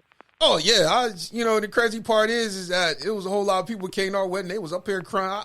I love looking at the video because I just love laughing. Because my wife got one girlfriend. She trying to keep herself from crying, and she up here trying to she taking her hands and using them as fans over her eyes so she won't start tearing up. I'm like, I can't look. Let me just rewind it so I can laugh at that part. It's crazy because it's like she's fanning her face with her hands so she won't keep from crying. Oh wow! Oh yeah! It's just, I ain't gonna lie. Some parts of the video is real funny because it's like, man, that's decent though. Like that, y'all look at y'all wedding video and stuff like that. Oh yeah. I think the one thing about marriage is that even in marriage you have songs that define you because the song that we first danced off of was Raheem Devon. With all, the whole party. And we got the party in there. And he said, the DJ played Raheem Devon's song. I Don't Care. Oh, man. Man, he hit that song, man. Yo, the party was lit. I'm not going to lie. I was like, man, shoot. And that's what I love about music, because if you play the right song at the right time, everybody will be on the floor. Huh? I'm serious. I'm like, man, he played that song. Next thing I know, I'm like, man, my sister-in-law, she dropping it and everything. I was like, yeah, you better. I was like, nah. She got them young legs. She got them young knees. That's why she can go that low. Hey, go back up. We can all go down, but who can come back up? Exactly. I'm like, hey, look, no. You don't need to be doing that, because then we'll be playing Donnie McClurkin. We fall down. No, let me tell you how it's this one song, B.O.B. Yeah. You heard it on? Yeah. It's called the B.O.B. bounce. It's the B.O.B. bounce. That's like the gospel two-step. You know how they got them songs where you can, like the cha-cha or whatever? Yeah. That's like the gospel, one of those songs, whatever you call it. That song gonna have you up, jumping, almost perking. Like, for real. That sounds like the Percolator song. I said, can you twerk for Jesus? Like, geez. Well, I look at it like this. I was like, hey, look, I don't get mad. Hey, look, you can't get mad at a wedding reception. You going to party. I'm like, man, please, let the people party. You can't get mad at that. I'm like, man, please. The Bible says that marriage is honorable and all, and the bed undefiled. So, hey, look. We gonna have wine at the wedding because we celebrating. Okay. Exactly. My husband gonna be a appreciative husband. You hear me? Yeah. So I just look at it like this. At the end of the day, we gonna party because everything is good, because marriage is honorable and all. And I look at it like this. It's the bed is undefiled. And the thing is that I'm like, look, man, don't be judging people at their reception. Don't. Just as long as they don't get pissy drunk and start fighting. Right. Exactly.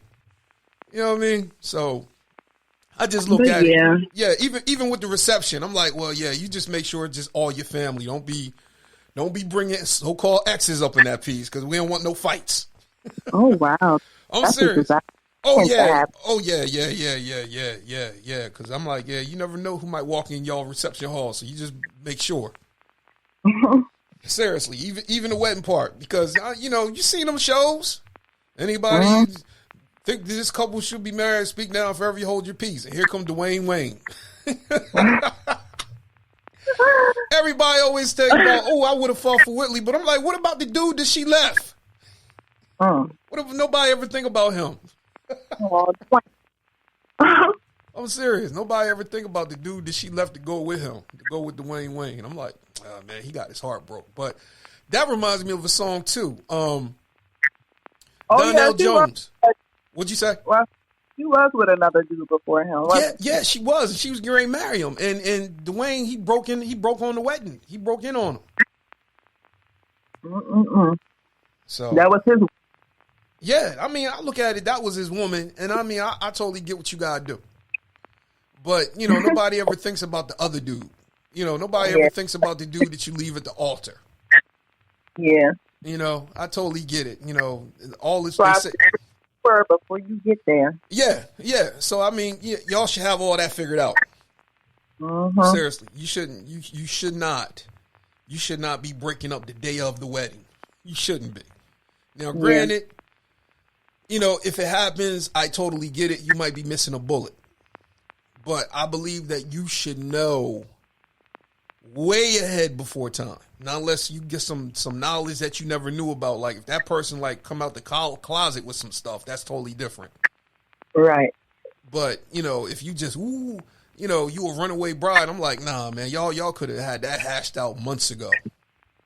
Yeah. Right. Yeah, because I mean, a lot of people, they don't look at the time and the investment and the money that it takes to do stuff like that. I'm like, man, come on, really? Weddings ain't cheap. I can only imagine. I'm serious. I'm like, yeah, you just want to pay for 200, 300 people to eat. I'm like, oh, hell no. I'm like, what? The money man, yo, all y'all niggas get out of here. All this food is mine. I'm serious. Put the plates down. Nah. I'm packing up all this stuff. I'm serious. I'll be that ignorant. I'm serious. Get your gifts, but you ain't eating. I'm sorry. I'm serious. Because, I mean, you got to look at it like you done paid for all that catering. You know what I mean? And all of a sudden now, you don't want to get married? I'm like, oh, hell no. Yo, bring all that food to my house. Yeah, we going to be eating roast beef and turkey for a minute. Right. Matter of fact, I might have guests over. Matter of fact, I might just feed the poor. The homeless can come over. I'm like, yeah. You look, y'all gotta wait outside, but here's some platters. And good too. Yeah. All that. But I just look at it like when you start looking at the cost involved. I'm like, now I understand why CeeLo Green was saying F you. I'm like, I'll be singing that too if you done broke up with me and I'm stuck with this catering bill. I'm serious. And it ain't just the catering. I can imagine it's everything involved. Yeah, you gotta the tuxedos. Pay the preacher. You gotta everybody. Yeah, exactly.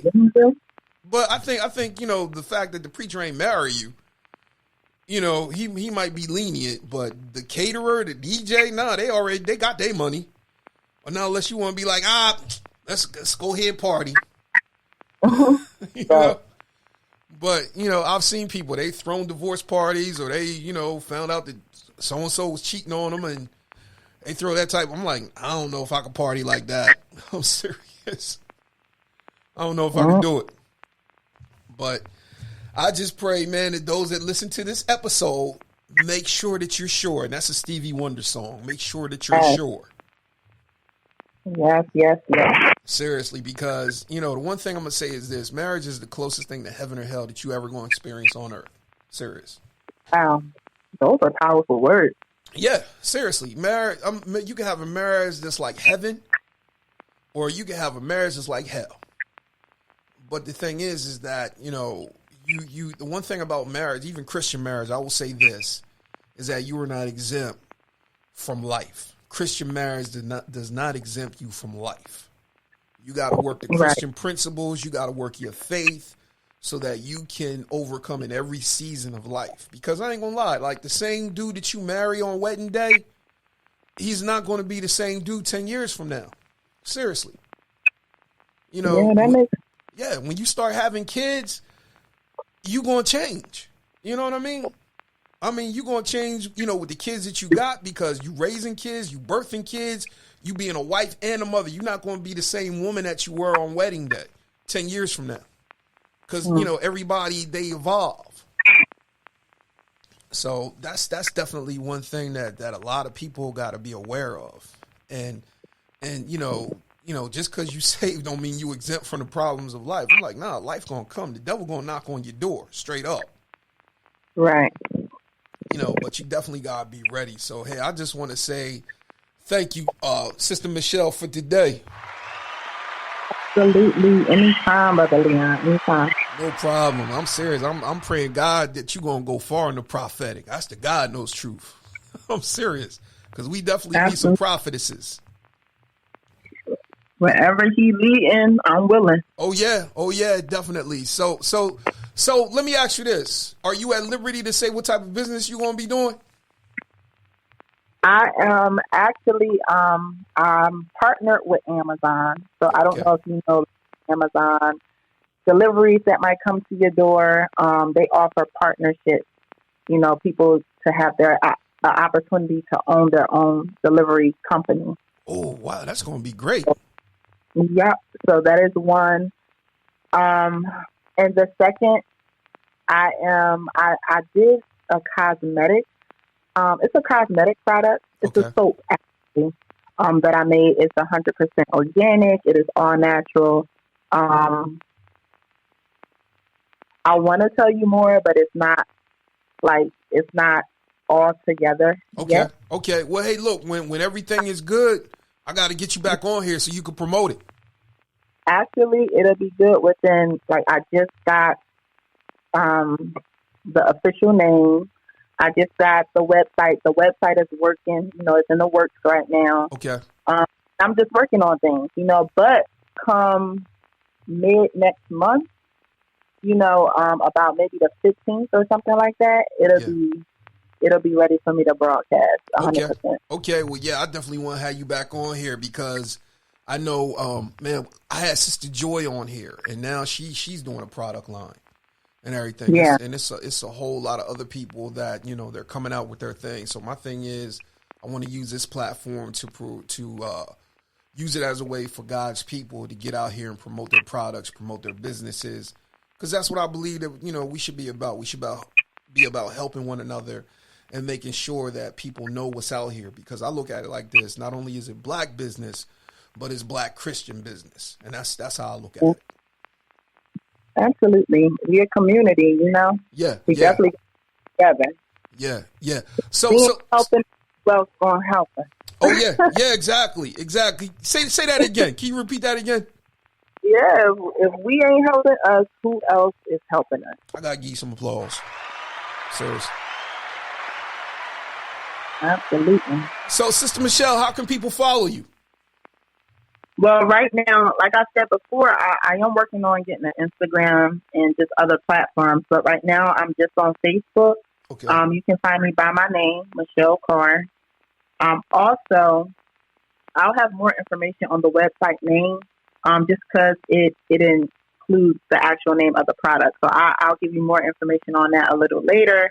But definitely be looking out for me as far as the business's goals and as far as my music goals. I'm supposed to be getting in a studio pretty soon to record some songs. And pretty much that's it. I'm just, again, living my life right now and trying to move and shake the way that God told me to. Yeah. Well, hey, no. But yeah, up on Facebook, y'all.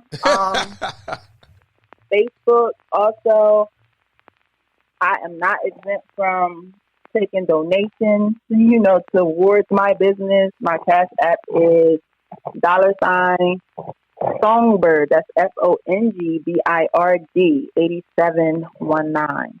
So I appreciate you guys. I appreciate you, Brother Leon, just for having me today and just busting it up. It was definitely my pleasure coming here, and I always enjoy our conversation. Oh, hey, no problem. We enjoy having you on the show. I'm glad God gave me some insight because now I'm starting to see, a lot of things, concerning you. So I just look at it, you're going to be blowing up. So, hey, when the business comes out, when the single drops, let us know so we can definitely have you back on. Absolutely. All right. Sister Michelle, I want to give you some applause. Thank you so much. Thank you for having me. Oh, hey, no problem. You have yourself a blessed day. You too. All right. Bye. All right. Bye-bye. All right, guys, that was Sister Michelle Carr.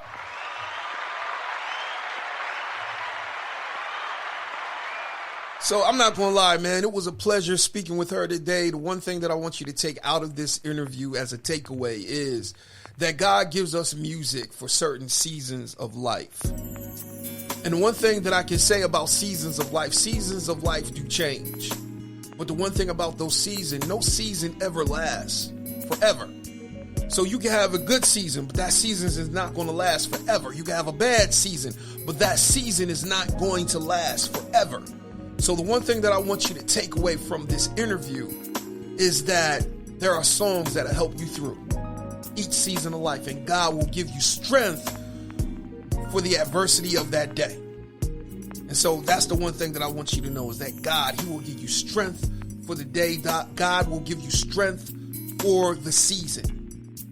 But you just have to be willing to trust Him. You have to be willing to go to the places where He says go and be who you are called to be. And that is a manifestation of the son and daughter of God you're called to be. Because trust and believe, things will change.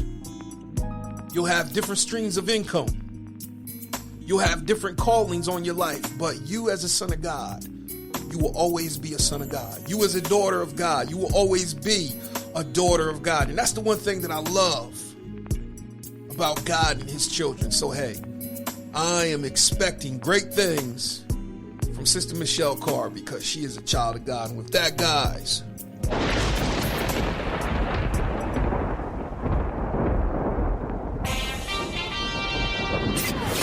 walk in the truth that makes you free every day. Follow Brother Leon on all social media outlets.